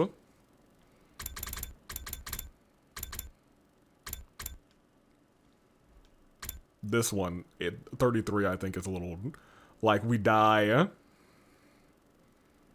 Oh, this one we die, like, super duper early, and we just fast forward and there's Kako standing over us. That might be this one, actually. Could be. Until then, I'm taking off. This was 100 line. Let's go and get our thumbnail.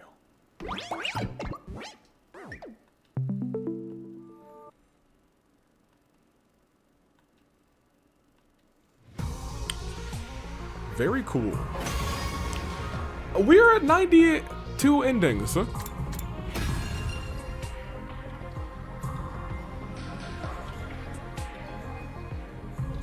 It's really starting to hit me that we probably only have a couple episodes to go. And seeing that image there, I feel like I almost wanted the image that we just saw to be like our last episode's image. Is that going to be close to the end?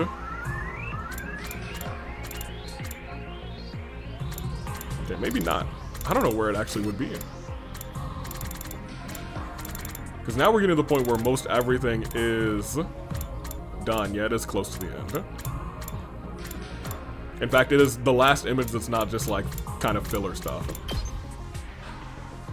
That one is nice. We didn't get too many new endings this time, actually. Or too many new CGs. This one happened. But I think the rest of our CGs are... Oh my gosh, we have... This is where I think the rest of our CGs lie. This is where we're getting our new CGs. I feel like we should call this Come Here Often, because I feel like we are definitely there a bunch. This... Look at the insane look in his eyes.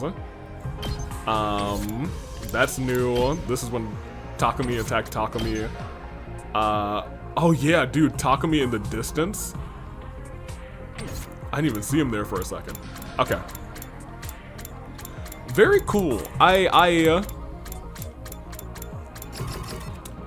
didn't expect Mystery to end like that. I did not.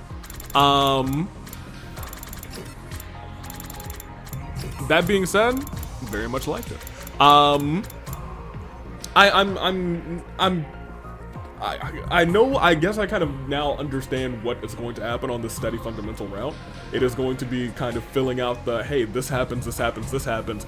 I feel like if I'm making like a prediction for how this is going to end, I feel like Hiroko is going to come to terms that this timeline is just setting up all of the other timelines. They are going to fall into a deep despair that they are not changing history. They are just trapped in this cursed fate, and maybe by day 100, Hiroko will say, no matter what, because this is what they said, no matter what, they will have their happy ending. I think that's how they make it happen. I think maybe the end of this route, we actually do see them all on the roof happy together. And I think that would actually be a really nice last ending for this game, if we were to get it like that. I'm kind of down. I am kind of down because it feels like they did say we had to get that ending for that, and we know now that the hint of lavender is Hiroko setting that up. But I feel like the end of this route could be bittersweet instead, so we'll see. We will see. That being said, this is probably our thumbnail. And that's gonna be all she wrote. Until next week, where we are really gonna be dipping down. I think I have no, I have a lucky 9 shirt. I don't have an 8 shirt.